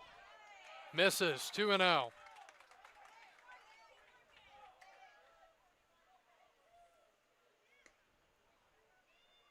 Henderson could find one of the gaps, although they're not deep here. Could give Strasburg a chance to take the lead. Base hit could tie it, 2-0. That is a called strike, 2-1.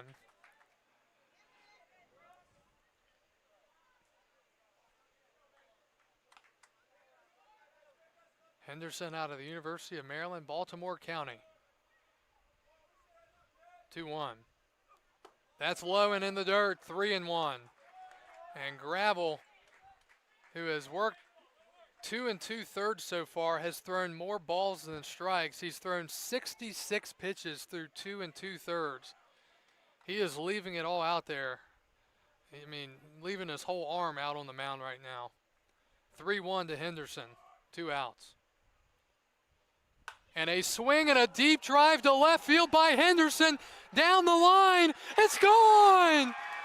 Brooks Henderson with his first home run of the season. It's a 3-run go-ahead home run in the bottom of the 5th. And Strasburg leads it 7-5. Unbelievable. Henderson has done it.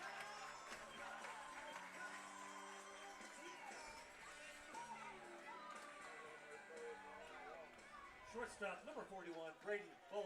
Henderson with his first long ball of the season, and it comes here in the North Division Championship with 2 outs in the bottom of the 5th inning. What a clutch swing for the Strasburg third baseman. Strasburg leads at 7-5, and we've got a pitching change. We'll be back after this on the Strasburg Express Baseball Network.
Pitching change for the Cannons.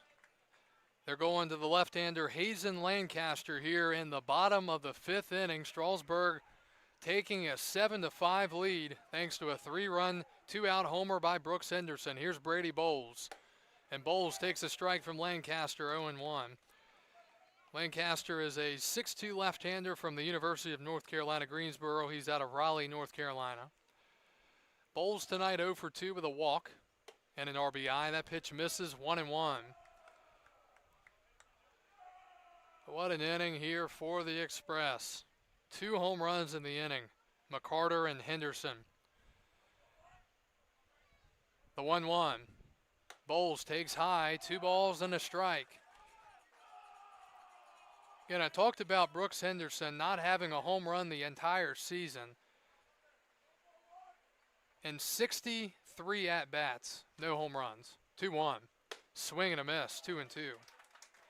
So he saved his power stroke for tonight.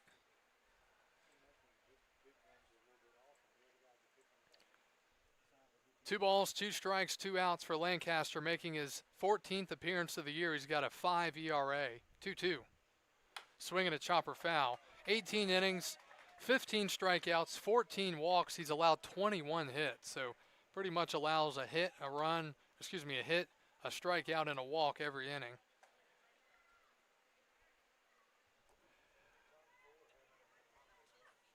The lefties, 2-2 to Brady Bowles. Breaking ball pops out of the hand early, 3-2. Paul Osting on deck for Strasburg. This inning started with a strikeout by Landon Beaver. Home run, single, walk, pop out, 3-run home run.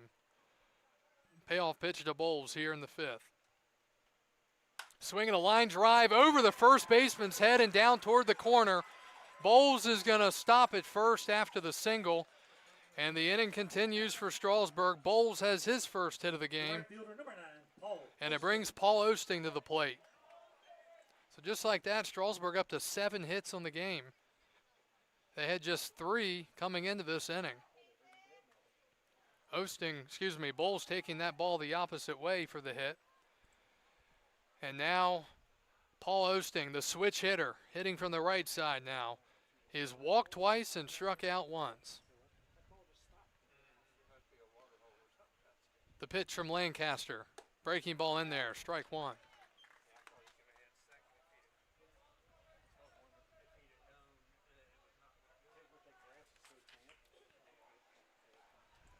0-1 to Paul Osting, the Strasburg right fielder. That's up and away, 1-1. Final line for Purcellville's Nick Gravel, 2 2/3, 3 hits, 4 runs, all 4 were earned. He walked 5 and struck out 2. 1-1. Runner at first, the pitch. And Osting down on one knee, swings and misses, 1-2.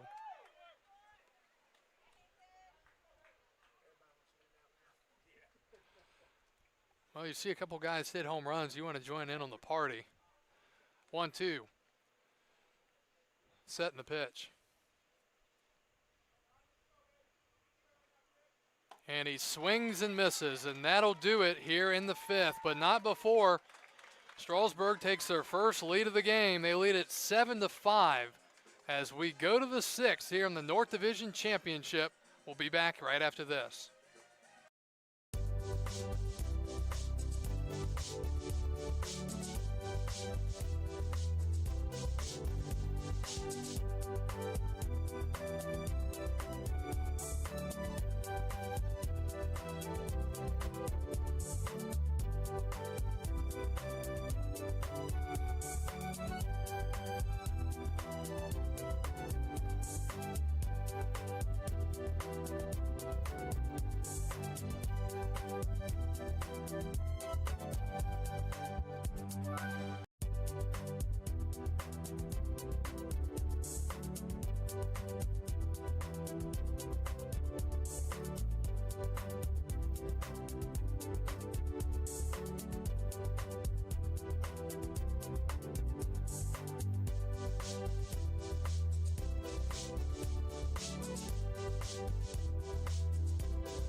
Seven to 5, Strasburg. We go to the top of the 6th. Kobe White leads off for the Cannons, and the first pitch from Evan Garcia, the lefties, a strike, 0-1.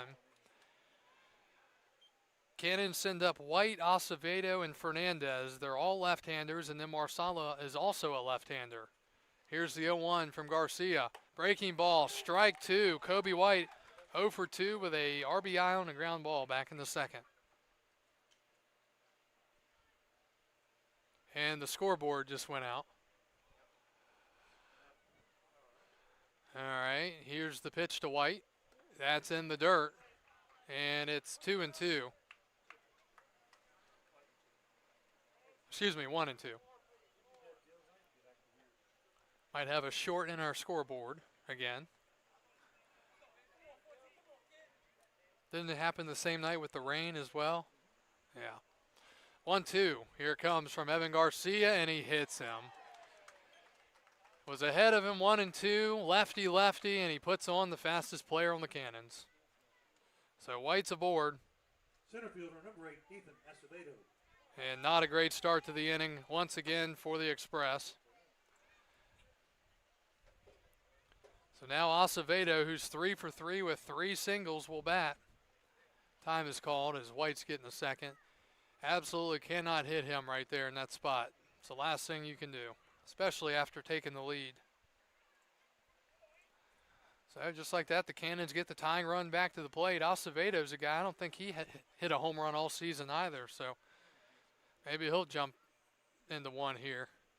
First pitch fouled away, 0-1.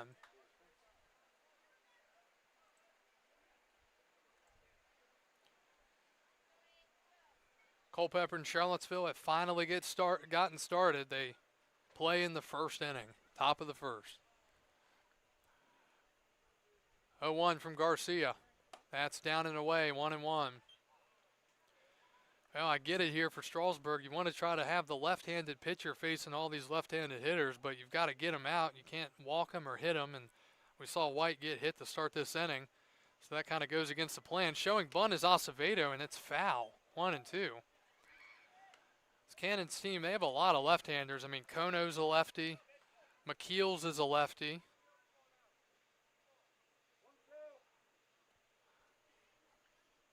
One ball, 2 strikes to count. Acevedo is 3 for 3. And he checked his swing. Did he go? No, he did not. 2-2. Would have been a huge punch out there for Garcia. Instead, it's 2-2.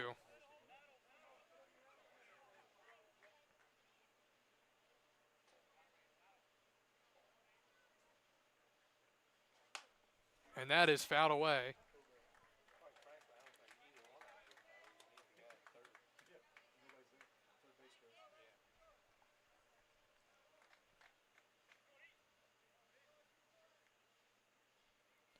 Big pitch here coming up. Garcia keeping an eye on the runner. Here's the pitch.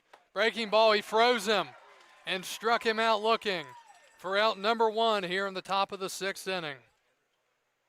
Right fielder number 24, Anthony Fernandez. It brings Anthony Fernandez to the plate. Anthony, a walk in the first, a line out to right in the second, and a hit by pitch in the 4th. A dangerous member of this Cannons lineup. And he bats here as the potential tying run. Here's the pitch. Fastball finds the corner, strike 1.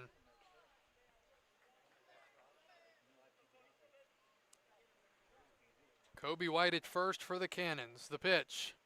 And he finds it again, almost like a quick pitch there. And it's 0-2.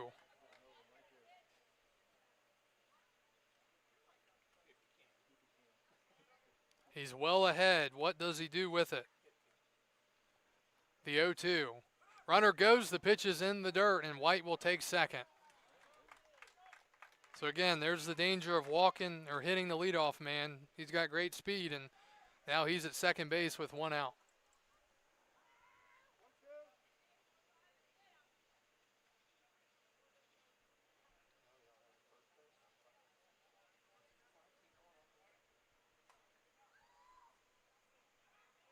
The 1-2. And that's to the backstop. White has to hold up at second. Garcia fortunate there, he didn't hit him.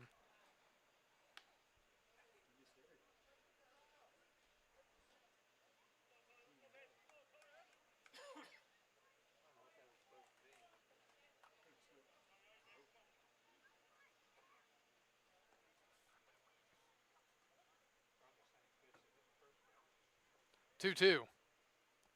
And he misses, 3-2. Marsala is on deck. He already hit a home run tonight, and he's waiting in the wings.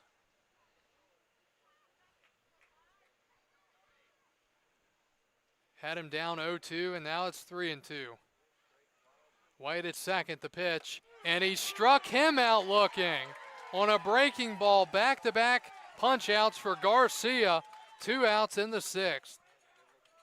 And it brings Marsala to the plate. First baseman, number 31, Thomas Marsala. What a pitch there again. Back-to-back strikeouts on that breaking ball in big spots for the left-hander Evan Garcia out of South Florida State. The 6'1 lefty looking to get out of this here. Marsala, the batter. And he swings and drives it into center. That's going to get down for a base hit. White is on his way home. He's going to score, and this is a 1-run game here in the 6th. 2-out RBI single by the left-handed Marsala.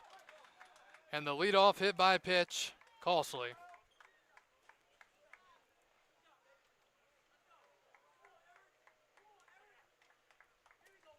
Third baseman, Eric Martinez. 10th hit tonight for Purcellville. And now Garcia trying to get through this inning, and he's not going to have to as he's being pulled out of the game here. Nearly worked out of it, but in back-to-back innings, walked the leadoff man last inning and hit the leadoff man here. Both runs come in to score for the Cannon. Strasburg holds a 7-6 lead with 2 outs here in the top of the 6th. Express going back to the bullpen. We'll tell you about the new pitcher right after this.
New pitcher for Strasburg with 2 outs here in the top of the 6th. It's the righty Davis Rivers who shows bunt. First pitch is a strike, throw to second, and he is out. Caught stealing at second base. The second man, Duff, is thrown out tonight. He was called out at second base, and the inning is over. So one pitch, Rivers comes in and gets the out on the caught stealing 2-6. Purcellville does score a run. We go to the bottom of the 6th. Strasburg leads 7-6 here in the North Division Championship. We'll be back after this.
Eddie Castillo leads off for Strasburg as we go to the bottom of the 6th inning. The count is 1-1. Eddie trying to get it going tonight. He's 0 for 3. Ground out, a fly out, and a line out. Facing the left-hander Lancaster for the first time tonight. The 1-1. Swing and a foul ball. 1-2. Again, surprisingly, him and Beaver, who have been two of the best, probably 5 or 6 hitters in the entire Valley League. You could say 1 and 2. They are 0 for 6 tonight with 2 strikeouts. 1-2 now to Eddie Castillo. And a breaking ball misses high. Good take there, 2-2. Beaver follows, then McCarter. Left-hander Hazen Lancaster deals. That misses, and it's full, 3-2.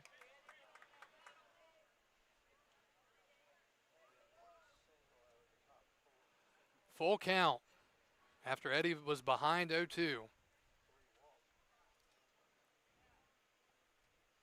And he swings and just fouls it off. Just getting a piece. Catcher Wood couldn't hold on, and we'll do it again at 3-2.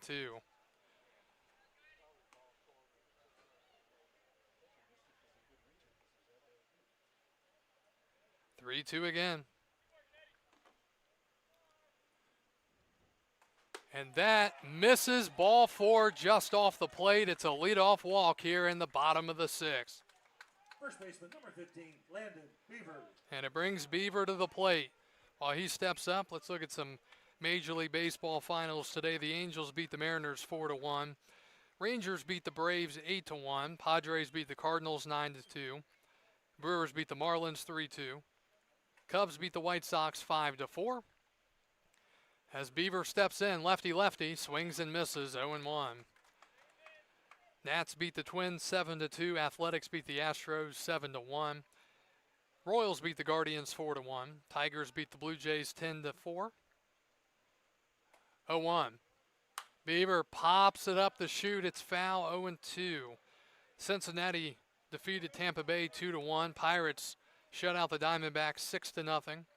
Red Sox over the Dodgers 4-3. Orioles defeated the Rockies 5-1. Yankees beat the Phillies 4-3, and the Mets lead the Giants 4-3, top of the 8th. 0-2 count here to Landon Beaver with Castillo at first. Strasburg trying to get that run back, and Beaver strikes out for the 3rd time tonight. Left fielder number 8, Jake McCarter. And it brings McCarter to the plate. Jake has doubled, homered, and walked tonight. Very uncharacteristic off night for Beaver here in this winner-take-all ball game here between these two teams. The pitch. McCarter hit it off his leg, foul, 0-1. Final line for Strasburg's Evan Garcia, 2 innings, 2 hits, 2 runs, both were earned. Walked 1, he hit 1, and struck out 5. Leadoff walk to Castillo. Beaver struck out, and now 0-1 to McCarter, who homered his last time up. Swing and a miss, and Strasburg having some trouble so far against this left-hander Lancaster. 0-2. Then again, Gravel gave him some trouble for a while too, and then he kind of simmered out a little bit. 1-2. High fastball missing, 1-2. McCarter, the batter, followed by Brett Mosley, another lefty in this Strasburg lineup. There's some bullpen activity right now for the Cannons. 1-2. Swing and a miss. And back-to-back strikeouts here in the inning for Lancaster. Mosley will bat for the 4th time tonight. He has homered, singled, and flown out to center.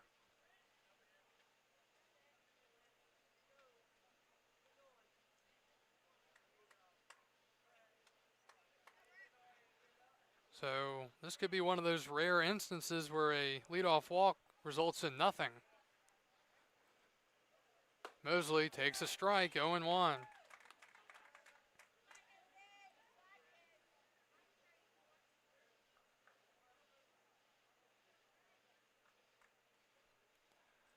Brett with a big-time 2-run shot back in the 2nd.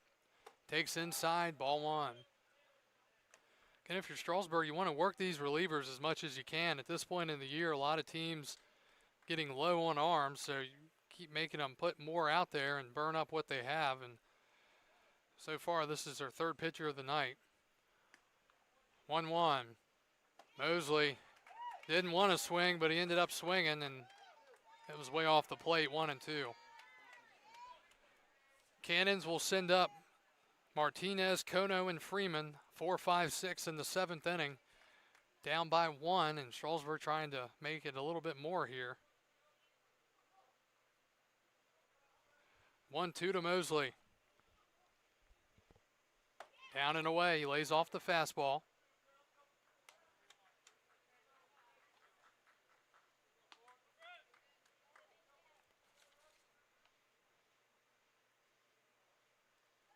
The Express have left 6 men on base so far.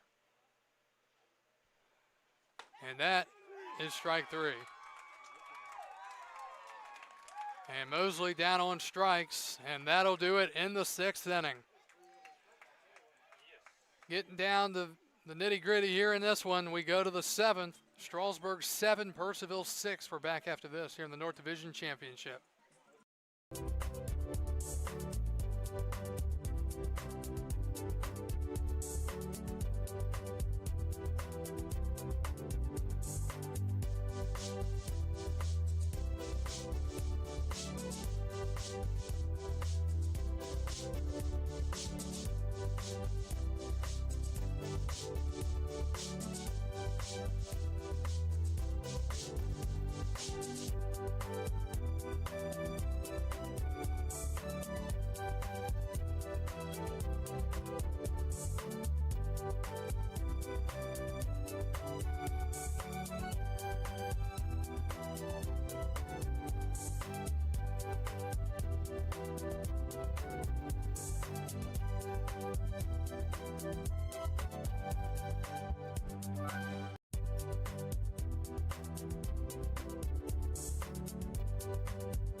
Top of the 7th we go. Cannons send up 4, 5, 6. Martinez, Kono, and Freeman against the right-hander Davis Rivers, who only had to throw 1 pitch last half inning. It was a caught stealing. Here's his second pitch of the outing, missing outside to Martinez, ball one. Martinez has walked and scored tonight. He's also struck out and flied out to center.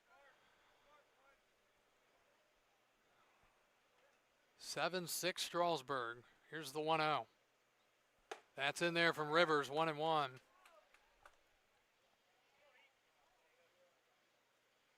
Davis is a 6'1 righty from Wofford College out of Columbia, South Carolina. 1-1 is a breaking ball in there. Fooled Martinez a bit, 1-2.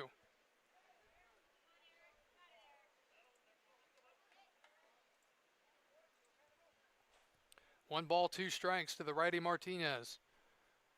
And a swing and a foul back. This is the 12th outing of the summer for Rivers. 15 in the third innings pitched. 17 strikeouts. He has an ERA of 3.52. He's walked 6 and allowed 9 hits. And we want to thank everyone for joining us tonight. Obviously, a bigger audience than usual on YouTube and Facebook. About 207 watching on YouTube right now. 1-2. And a breaking ball, tad bit down and away.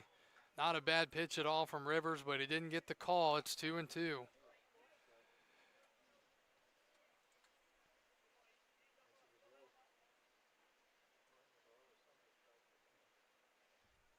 Two-two, and he missed again, just off the plate, and from 0-2 to 3-2.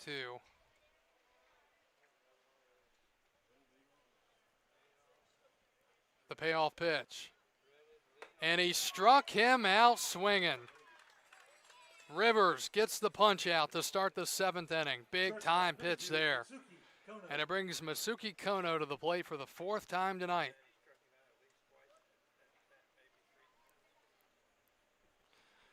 Kono struck out trying, it's a rare one here. I don't know if I've ever said this during a Valley League game. He struck out trying to bunt.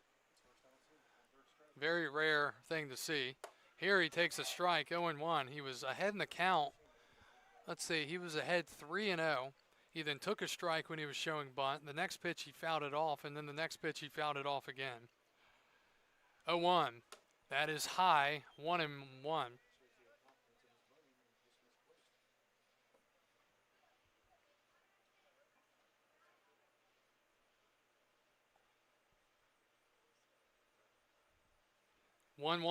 Rivers sets and deals to the lefty shortstop. Outside, 2-1.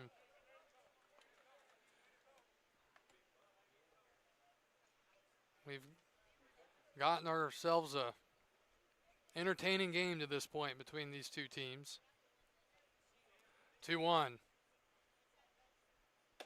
Inside, 3-1. Trey Freeman, the second baseman, next for Purcellville.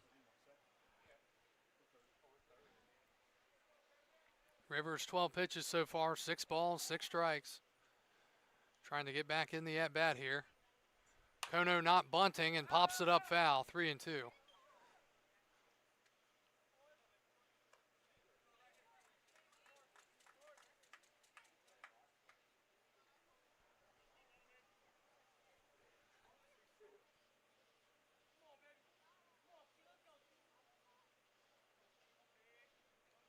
Rivers sets and deals, and it hit him. Kono's hit by the pitch. And he will take first base after the hit by pitch, and the tying run's aboard with 1 out. So Kono's hit by a pitch and looked like he might have got hit near the knee. And we'll see if he can continue, but for now, Freeman will bat as the go-ahead run. So Kono aboard. Yet another hit by pitch from Strasburg pitching tonight. Has not been all that pretty at times.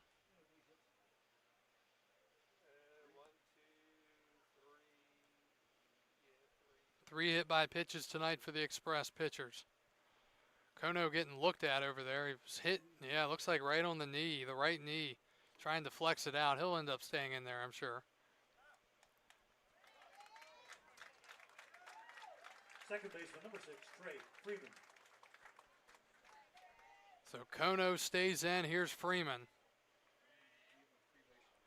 Well, we've seen 2 cannons gunned out by the catcher Duff tonight. 2 caught stealing. Would they try it again here? Or maybe do this whole thing where you show bunt and then pull it back and try to do it that way. We'll see. Freeman, another left-hander in this Cannons lineup.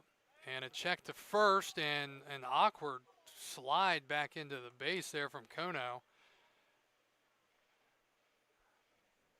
And I don't know if he's going to be able to slide normally. We'll see. Might be sandbagging. Here's the pitch. And that's in there for a strike. Rivers finds it, 0-1. Kono's always played for the Cannons last year. He's got good speed. He's aggressive on the bases. Here's the 0-1. Runner goes. Big jump. Throw to second from Duff is not in time. Backed up nicely at second base by Castillo. And the tying runs in the scoring position. The count is 1-1. So Kono steals the base. And you see how costly, again, the hit by pitch is, at least so far. We'll see if it comes in the score. 1 ball, 1 strike, 1 out to Trey Freeman. 1 for 3. Single back in the second. Kono at second. He's got a big jump, but he's going to hold. Here's a pop-up in the left. Playable. McCarter makes the catch. Runners tagging for third. Here's the throw, and he is out. What in the world are the Cannons doing out here? Kono caught. It's a 7-5 double play as he tried to tag up from second on a ball right in front of him. Great throw from McCarter, and a double play will send us to the bottom of the 7th. 7-6 Strasburg. It's time to stretch. We're back after this on the Express Baseball Network.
And we go to the bottom of the 7th. Jay Douglas leads off. The first pitch is a bunt attempt. He pulls back and takes the ball, and I think it hit the umpire directly.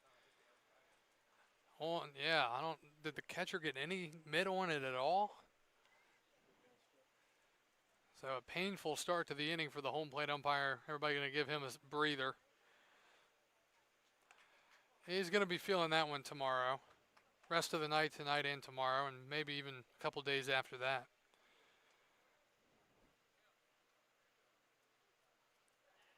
Again, we've seen a lot of just bad base running from the Cannons. Double play in the first inning on a pop-up. They didn't know how many outs it was.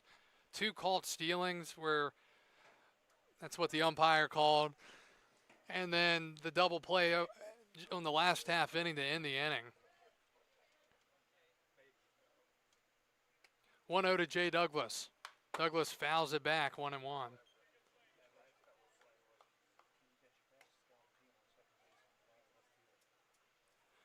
So can Strasburg extend the lead? They lead by just one, 7-6. Winner of this game moves on to the Valley League Championship Series starting tomorrow night. 1-1 to Douglas. And he takes for ball 2. Jay has been hit, he has been walked, and he has scored 2 runs tonight.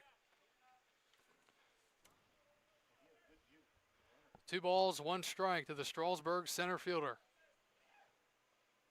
That's low, 3-1, and he's not a guy you want to put on either. Blazing speed from Jay Douglas, so we'll see if Lancaster can get into the zone here. Douglas would pose a big threat if he can get on. And he lines it to short, caught out there by Kono. It just stayed up long enough for him to make the catch, and a big first out to start the 7th inning, keeping Douglas off the bases. Now batting number 1, Logan Duff. 1 up, 1 down. Here's the 8th hitter in the lineup, Logan Duff. Duff is 1 for 3 with a single back in the 2nd. So since this left-hander Lancaster has come in, he's done a good job.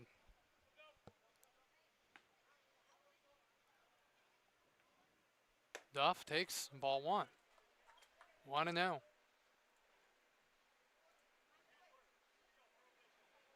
Culpepper leading Charlottesville 3-0 in the 2nd inning. 1-0. That's in there.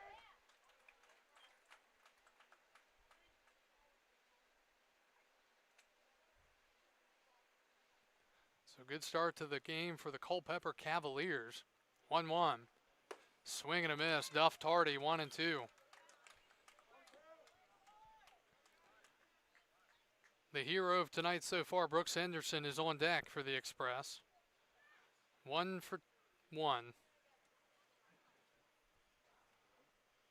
1-2 is a strike 3 called. Duff didn't love it, but it's a strike according to the home plate umpire. 2 outs.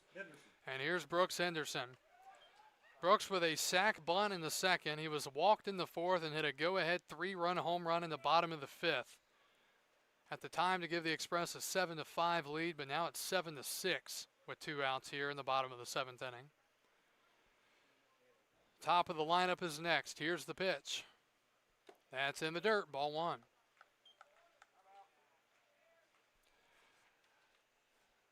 Seven, 8, 9 due up for Purcellville in the top of the 8th inning. Wood, McKeels, and White.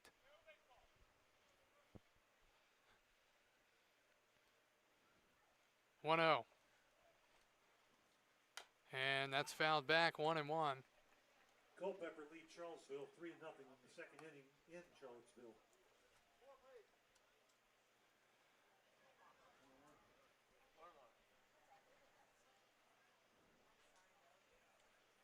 One. And a ground ball to third is going to be playable for Martinez. Throws to first in time. And a 1-2-3 inning for Purcellville pitching. Nice job from the left-hander. Hazen Lancaster keeps it at a 1-run game as we are off to the 8th. 7-6 Strasburg. We're back after this here in the North Division Championship here on the Express Baseball Network.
go to the top of the 8th. New pitcher for Strasburg is the left-hander Dawson Coe.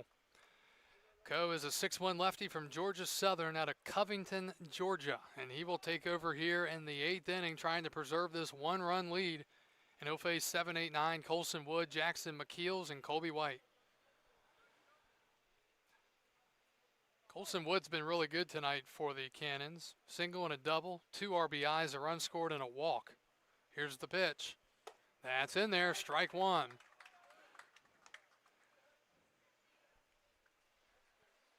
Coe has typically been used as a starting pitcher this year, but when you get to the playoffs, you have to be creative about how you're going to go about things. That is a swing and a drive to center. Douglas back and in a step, he makes the catch, and that's the first out here in the 8th inning. 1 up, 1 down, and here's Jackson McKeels, the DH. The DH, number 99, Jackson McKeels. McKeels is 1 for 3 with an RBI single back in the 2nd inning.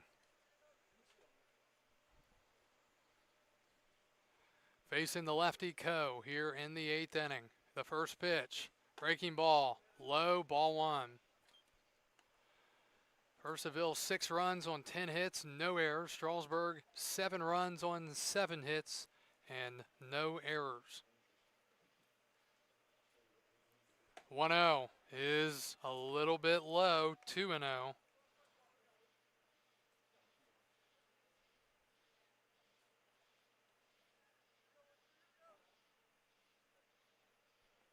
Two balls, no strikes to McKeel. And that is in there for a strike. Coe finds the zone, 2-1.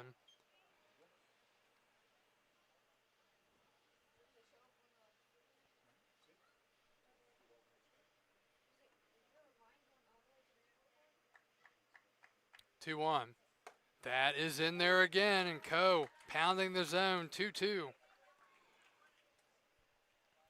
Colby White, the left fielder, on deck, the 9-hole hitter for the Cannons. Coe lines up on the far right side of the rubber and comes set. Front foot towards the first base side. He takes a deep breath and deals. And a breaking ball, swing and a miss. Duff will throw down to first in time. 2 outs here in the 8th inning. And here's Colby White, who is Number 42, Colby White. 0 for 2 tonight. Was hit by a pitch, stole second, and scored a run with 2 outs in the 6th inning after the RBI single by Marsala.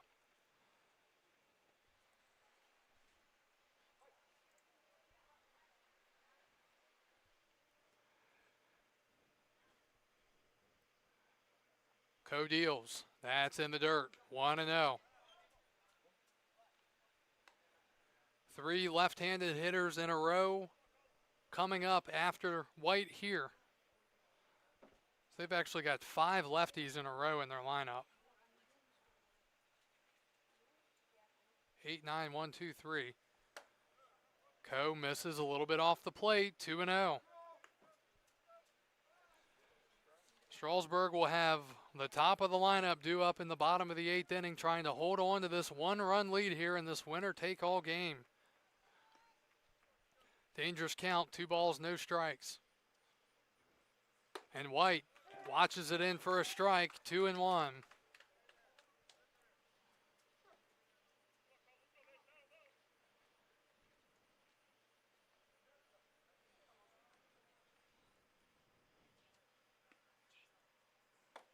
That misses, and it's 3-1.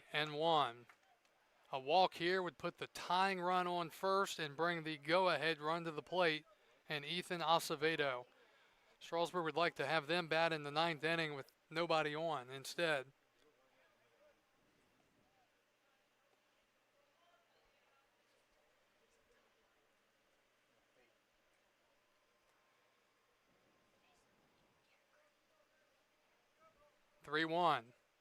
The lefty Coe sets and deals, and he walked him. And the tying run is on first. The go-ahead run comes to the plate here with 2 outs in the 8th.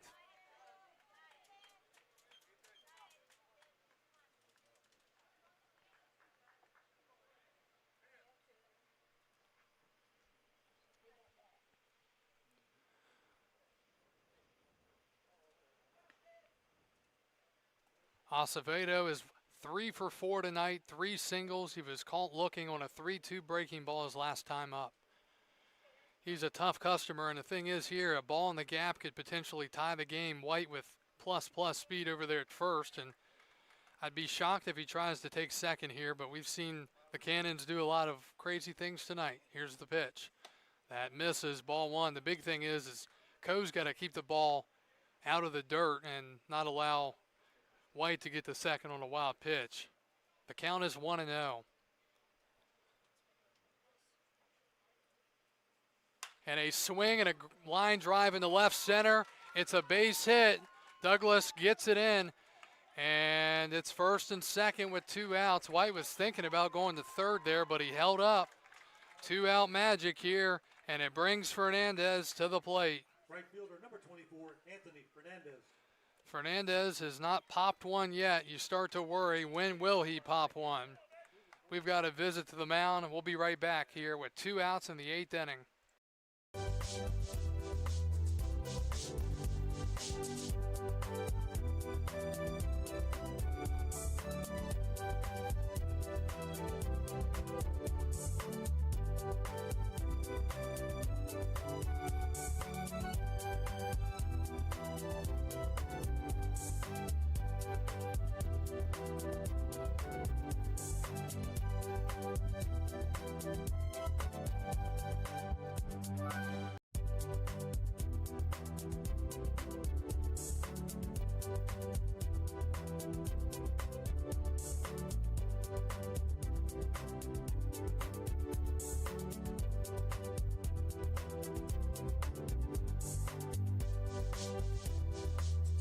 All right, visit to the mound is over. Big at bat right here. It'll be Fernandez, the left-hander against the left-hander Coe. First and second, 2 outs. Tying run at second, go ahead run at first here in the 8th inning. The pitch. That skips away, and it's out of play. The runners are going to move up to second and third now, and a base hit would give the Cannons the lead. Marsala on deck with Fernandez the batter. So just like that, all this with 2 outs, a walk and a single. Coe trying to get out of this jam here in the 8th inning. Here's the 1-0. Strike call down the middle, 1-1.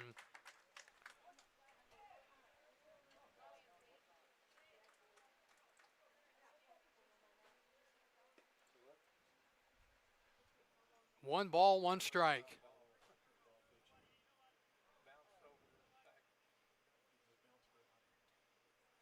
And a swing and a foul back towards us. It's 1-2. We've seen 2 balls bounce out of play tonight over the back netting. I don't know when the last time we saw 1 was in a game. We've seen 2 of those. 1 ball, 2 strikes the count. Who's going to win the battle here with the season on the line for both of these teams? Top of the 8th inning in a 1-run game.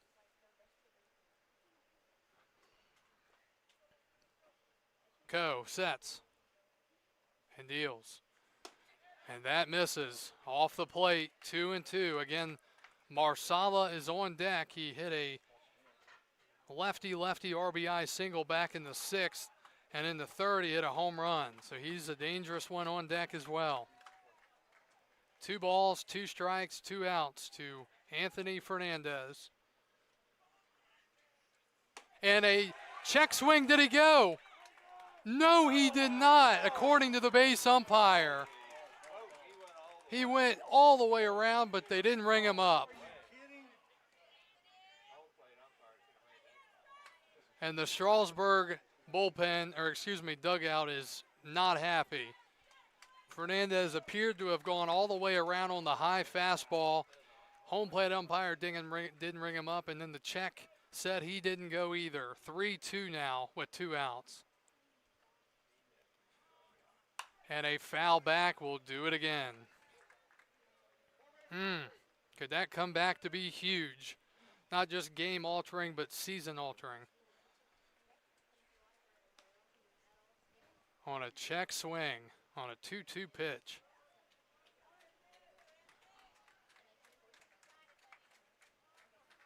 second and third. White at third, Acevedo at second. Coe the pitcher, Fernandez the batter. 3-2. And a breaking ball, hit him in the box foul. We'll do it again, 3-2.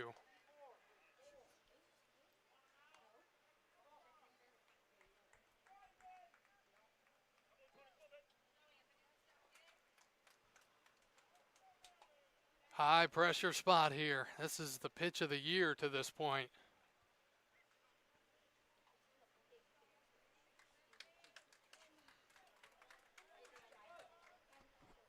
A base hit could give the Cannons the lead here in the 8th. 3-2, and he swings and fouls it off. We will do it again.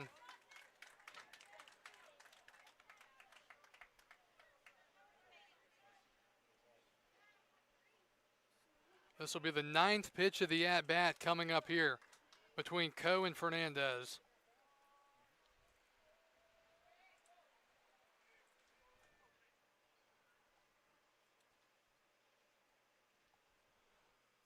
And he struck him out swinging. Dawson Coe gets Fernandez to go after a breaking ball down and off the plate, and the Express are 3 outs away from advancing to the championship series. The Cannons leave the men at second and third, and we go to the bottom of the 8th. Strasburg 7, Purcellville 6. We're back after this on the Strasburg Express Baseball Network.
We go to the bottom of the 8th here in the North Division Championship game. Winner takes all. The loser has their season come to an end. The Express send up 1-2-3. Brady Bowles, Paul Osting, and Eddie Castillo against the new right-hander Zach Dunas. Zach is out of Southern Illinois University of Edwardsville. 6'10", right-hander, 234.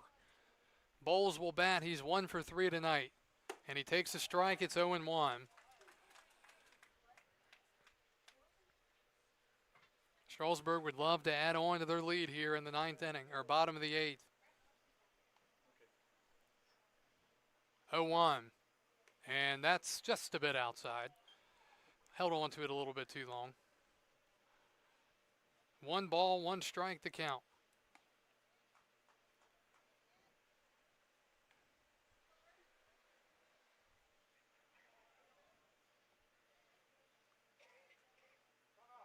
And time is called. I think we have some miscommunication here.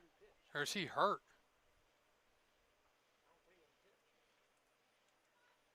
We've got a visit to the mound here. Yep, it's going to be an arm issue here. And the Cannons are going back to the bullpen. So an arm injury here for Dunas. He's gone after just 2 pitches. And the Cannons' next pitcher will have as much time as they need to warm up. So Purcellville back to the pen. We'll tell you about their new arm right after this.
All right, after the injury, a pitching change for the Cannons. Back to baseball, it'll be Ryan Morrison, the right-hander from the Shockers of Wichita State. Out of Melbourne, Australia. He is 6'8", 205. 1-2 to Brady Bowles here in the bottom of the 8th inning. The pitch. Swinging a liner down the right field line. This is trouble, and it's going to roll all the way into the corner. And into second base with a double is Bowles to lead off the bottom of the 8th inning. The Panola Junior College shortstop with a great start for Strasburg here in the inning. Right fielder number 9, Paul Osteen. And it brings Paul Osting to the plate. That is hit number 8 of the night for Strasburg.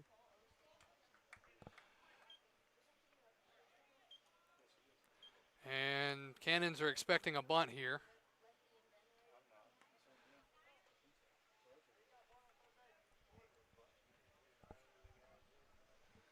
First baseman is way in. All you got to do is just hit a little, yeah, just hit your wedge over there, and it'll be down for, could be a double the way they're standing so far in here.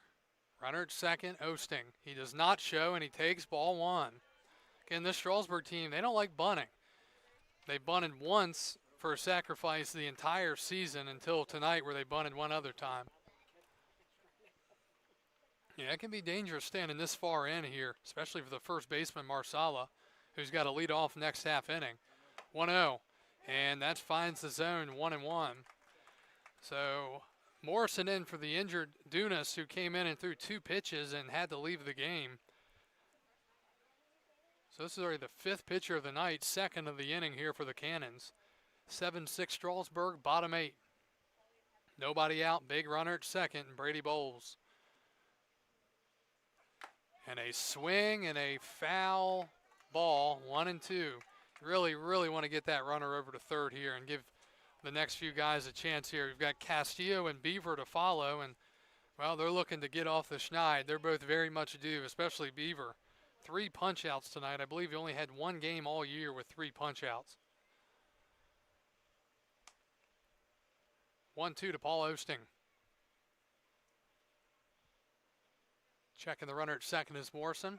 And that is high for strike 3. They rang him up on a pitch up and I guess in the zone. And there's a 1 out here in the bottom of the 8th. Big time strikeout for Morrison. Here's Eddie Castillo. He's 0 for 3 with a walk back in the 6th.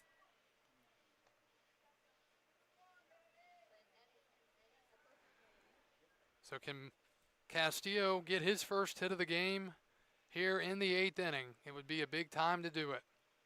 Swinging a little fister up the middle. That's going to get the runner into a rundown at third, and he is out.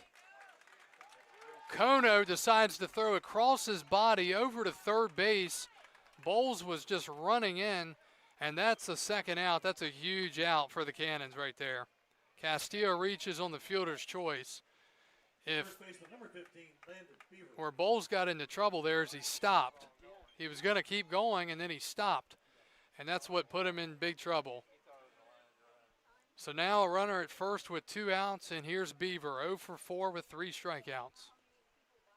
7-6 Strasburg here in the bottom of the 8th inning. Wow, that was a big out after a leadoff double. Might look back to that here in a little bit, who knows. Way outside for Morrison, 1-0. Well, the Cannons are pretty much emptying the tank here as far as their pitching is concerned. They're going all in to win this game here, and can't blame them, but they've had to deploy a bunch of arms. Just as Strasburg has, but I think Strasburg has a few more than the Cannons do. 1-0 to Beaver. That is called a strike, 1-1.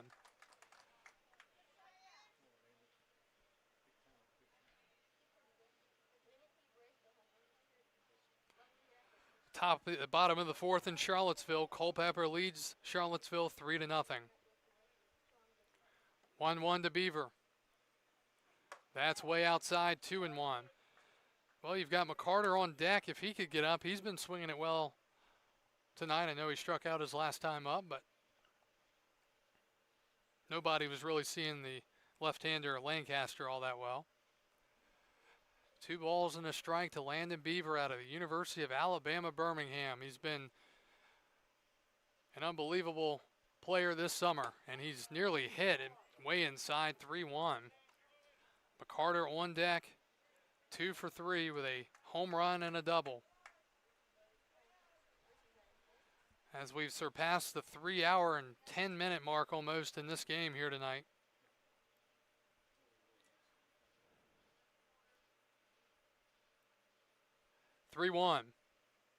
And Beaver takes up high, ball 4. Landon's on for the first time tonight. Left fielder number 8, Jake McCarter. And here's McCarter, first and second and 2 outs.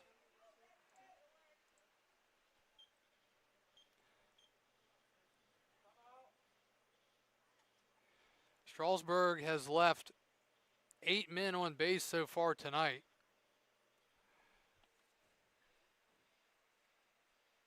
And I've got 8 left on tonight for Purcellville as well. A visit to the mound here by Brett Fuller, talking to his pitcher and his infield about how they're going to approach this here with McCarter.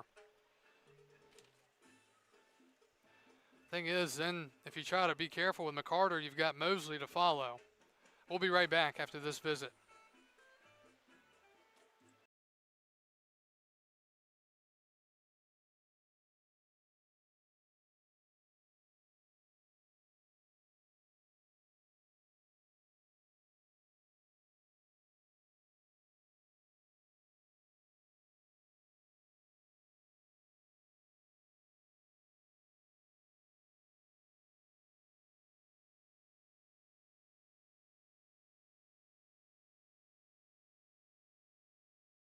All right, after the visit to the mound, McCarter will step in here.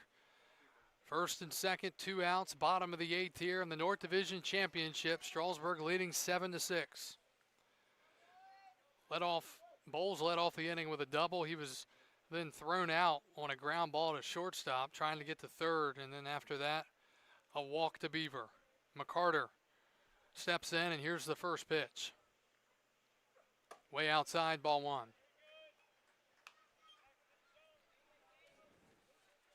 McCarter with 5 home runs in the regular season. And the other night against Winchester, he was 3 for 3 with 3 singles and an RBI. The 1-0. Outside again, 2-0. Do they have a left-hander left down there in the pen if they're maybe going to work around McCarter and bring, let's say, the lefty Ricketts in against the lefty Mosley? 2 balls, no strikes here to McCarter. First 2 pitches haven't been anywhere close.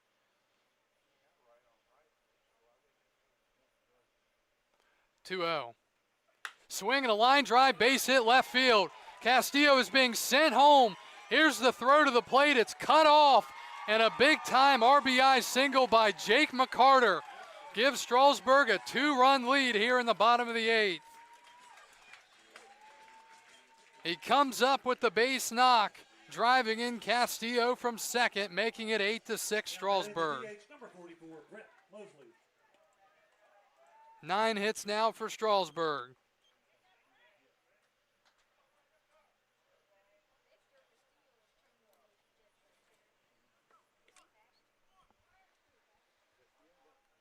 All right, here's Mosley. First and second, 2 outs, and an 8-6 game. Mosley has swung it well tonight. He struck out looking last time. He has a home run to his ledger. And he takes a strike, 0-1. Yeah, they should have. Flag is actually moving out there in left center a little bit. Mosley doesn't typically hit it opposite field, though. Typically a pull hitter to right. He's behind 0-1. Morrison trying to keep it right here, and that is in there for a strike. 0-2. He'll take a long walk away from the box. Purcellville will have 3, 4, 5. Marsala, Martinez, and Kono due up in the top of the 9th inning. Can Strasburg get a couple more runs here, or will the Cannons shut it down and hold them to the 1 run in the inning? 0-2 to Mosley. And that nearly hit him. It misses, ball 1.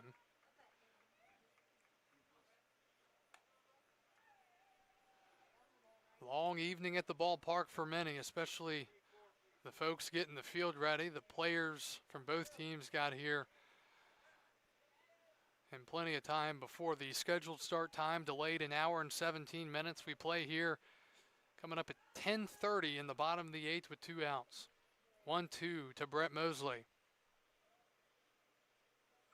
Swung on and chopped to short, and this is going to be a tough play. Kono doesn't have a play, and it'll be an infield single for Mosley. Just a little jam shot to the left side. The 10th hit of the game for Strasburg, and the bases are loaded with 2 outs. So Mosley has 3 hits tonight. And now Douglas. Center fielder number 10, Jay Douglas. A rare hitless night for Jay so far here tonight. He's hit the ball hard a couple of times. Hit by a pitch and walked. He scored 2 runs. Bats with the bases full and 2 outs here in the bottom of the 8th inning. The pitch. Douglas takes low as Morrison seemed to have fallen off the mound, 1-0. Now you'll take a walk here as well if you're Strasburg. Morrison playing with the mound a little bit. I think his cleats are full of mud. Really shouldn't be that muddy though. Mound was covered.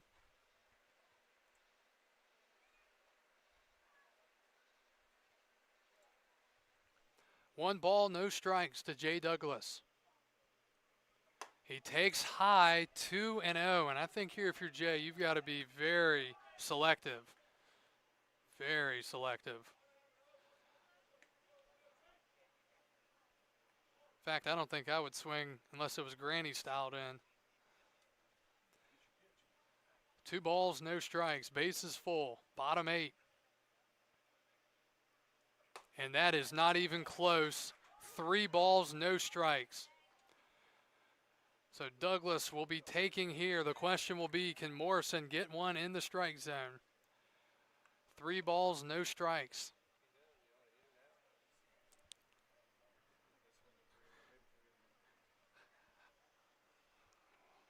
All right, big pitch right here. 3-0. Can Morrison find the zone? He can. He throws it down the chute for a strike, 3-1.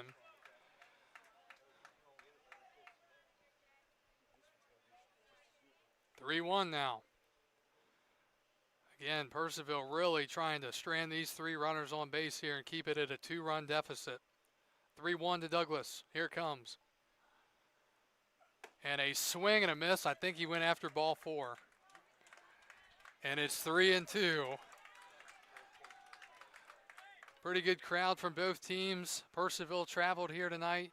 Strasburg fans, they are gutting it out here on a late night with many heading to work tomorrow morning. 3 balls, 2 strikes, 2 outs, bottom of the 8th. Everybody will be on the move. Mosley at first. Here's the pitch. And a ground ball to first. Marsala will field, toss, and they get out of it. So Douglas grounds out. The Express leave the bases loaded, but they add a run, and we're off to the top of the 9th. Strasburg 3 outs away from their 7th trip to the Valley Baseball League Championship Series. New pitcher coming in. We'll be back after this here on the Strasburg Express Baseball Network.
It's do or die time as we go to the top of the ninth. Strasburg leading 8-6, 3 outs away from a trip to the Valley League Championship. And they bring in their closer, Davis Budd. Budd is a 6'2 righty out of Western Carolina University out of Ackworth, Georgia. And he'll get his money's worth here. He's going to face 3, 4, 5, Marsala, Martinez, and Kono here in the top of the ninth inning. Marsala steps in, and here's the first pitch. That misses high, ball one. Strasburg with an insurance run in the bottom of the eighth to give them the 2-run advantage. The 1-0. That's high again. 12th appearance for Budd. He comes in with an ERA of 1.42, 2-0 record in 19 innings, 23 strikeouts. He has 8 walks and no saves yet. 2-0. And that is hit in the air to center. It's playable. Marsala stays in the park, and Douglas makes the catch for the first out here in the top of the ninth inning. Marsala may have broken the bat on that swing. Third baseman, number 1, Eric Martinez. Now, with 1 out here in the ninth, here's Eric Martinez, the third baseman. 0 for 3 with a couple of strikeouts here tonight.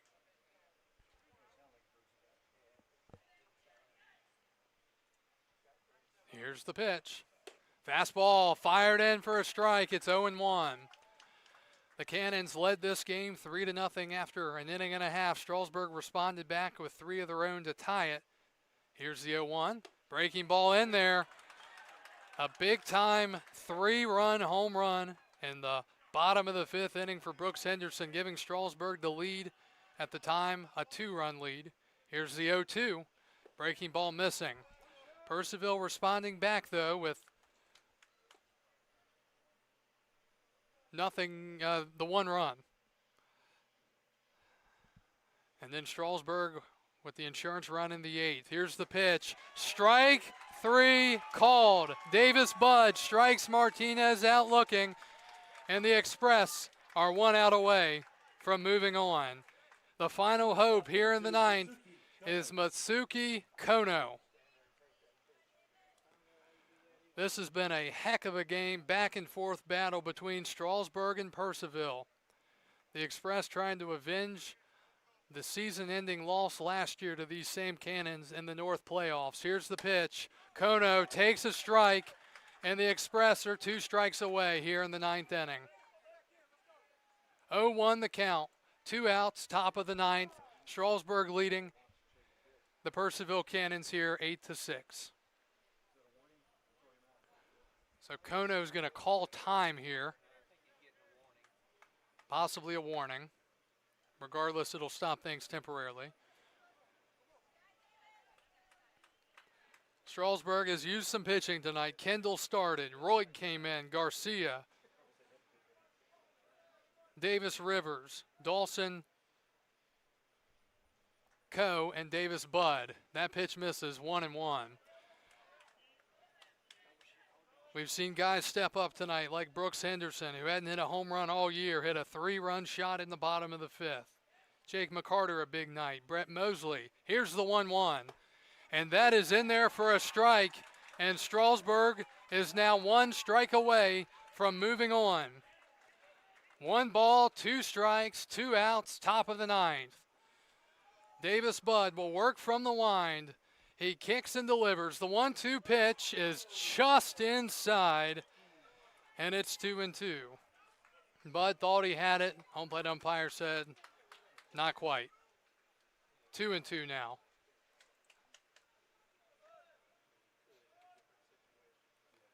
Here's the 2-2. Swing and a liner down the left field line. McCarter lays out. He can't make the catch, and it's going to roll all the way to the wall.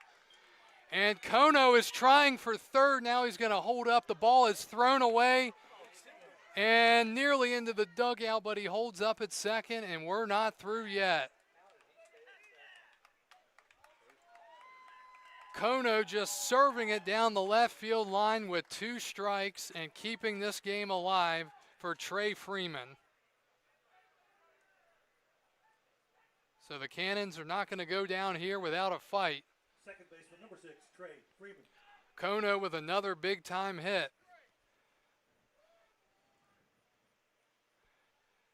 Trey Freeman, 1 for 4 tonight. Single and a stolen base and a run scored back in the second. He is the tying run here in the top of the 9th inning. Home plate umpire screaming out to the base runner, Kono, telling him to knock it off. All right, here we go again. Fresh at bat. Bud's going to have to focus back up here as Trey Freeman looks to keep this thing going for Purcellville. Bud sets. Here's the first pitch. That's inside, ball 1, 1-0.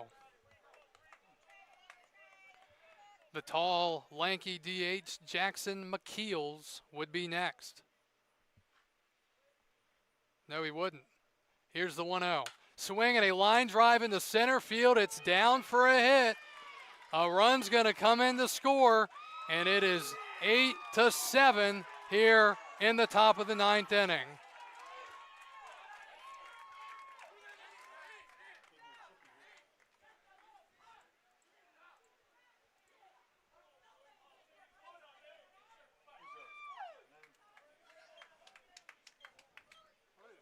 And some type of dispute down there between the Express fans and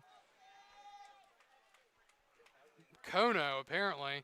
Kono comes in to score, and RBI single for Freeman. Colson Wood, the batter.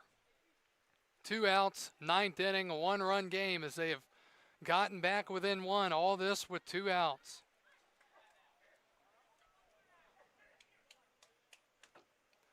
So Bud has allowed a run, which is a rare occurrence for him. He allowed just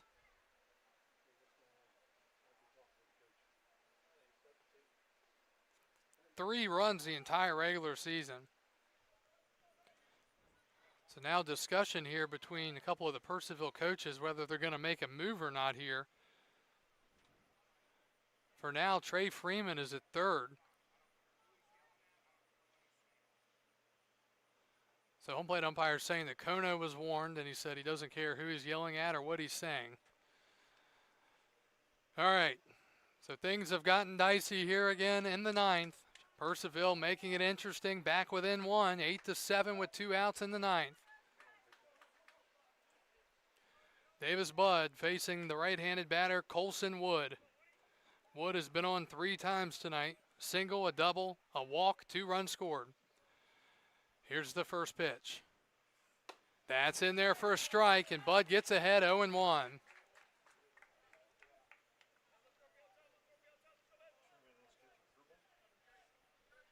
Tying run at first is Freeman here in the 9th.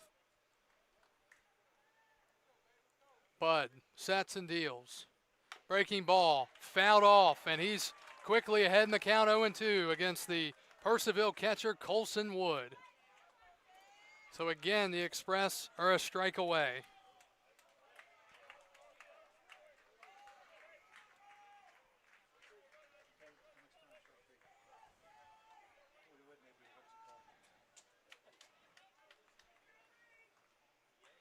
Oh, 2. Bud sets and deals. And a breaking ball hit off the plate, fielded by Bud. Throw to first, and it gets away. And the tying run is going to hold up at third. And this is still not over. On an 0-2 pitch, just a little chopper to the mound. And we're not done yet. The DH, number 99, Jackson. Holy cow.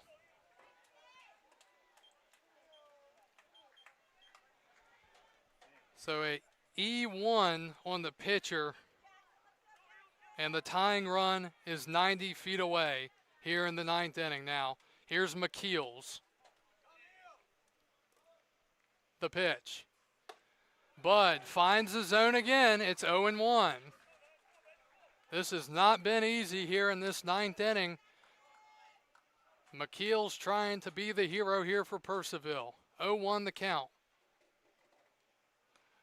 Bud, deep breath and deals. Swing and a high pop-up, into right. Osting coming in and makes the catch.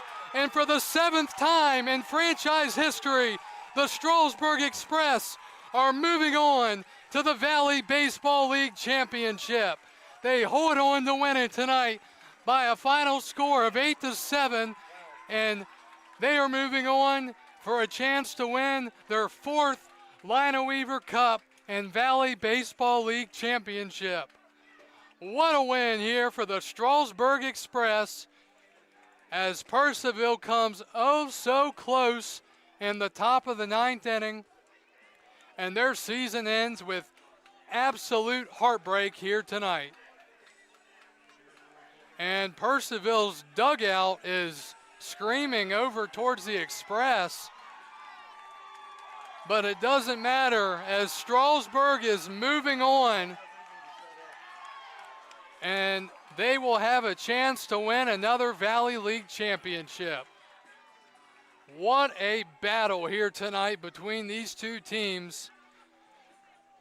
Jackson McKeel's popping out to right field.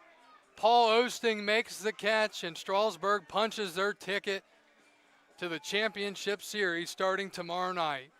Evan Garcia wins it for the Express. Nick Gravel's the loser, and Davis Budd picks up the save, although things got very sketchy in the 9th inning.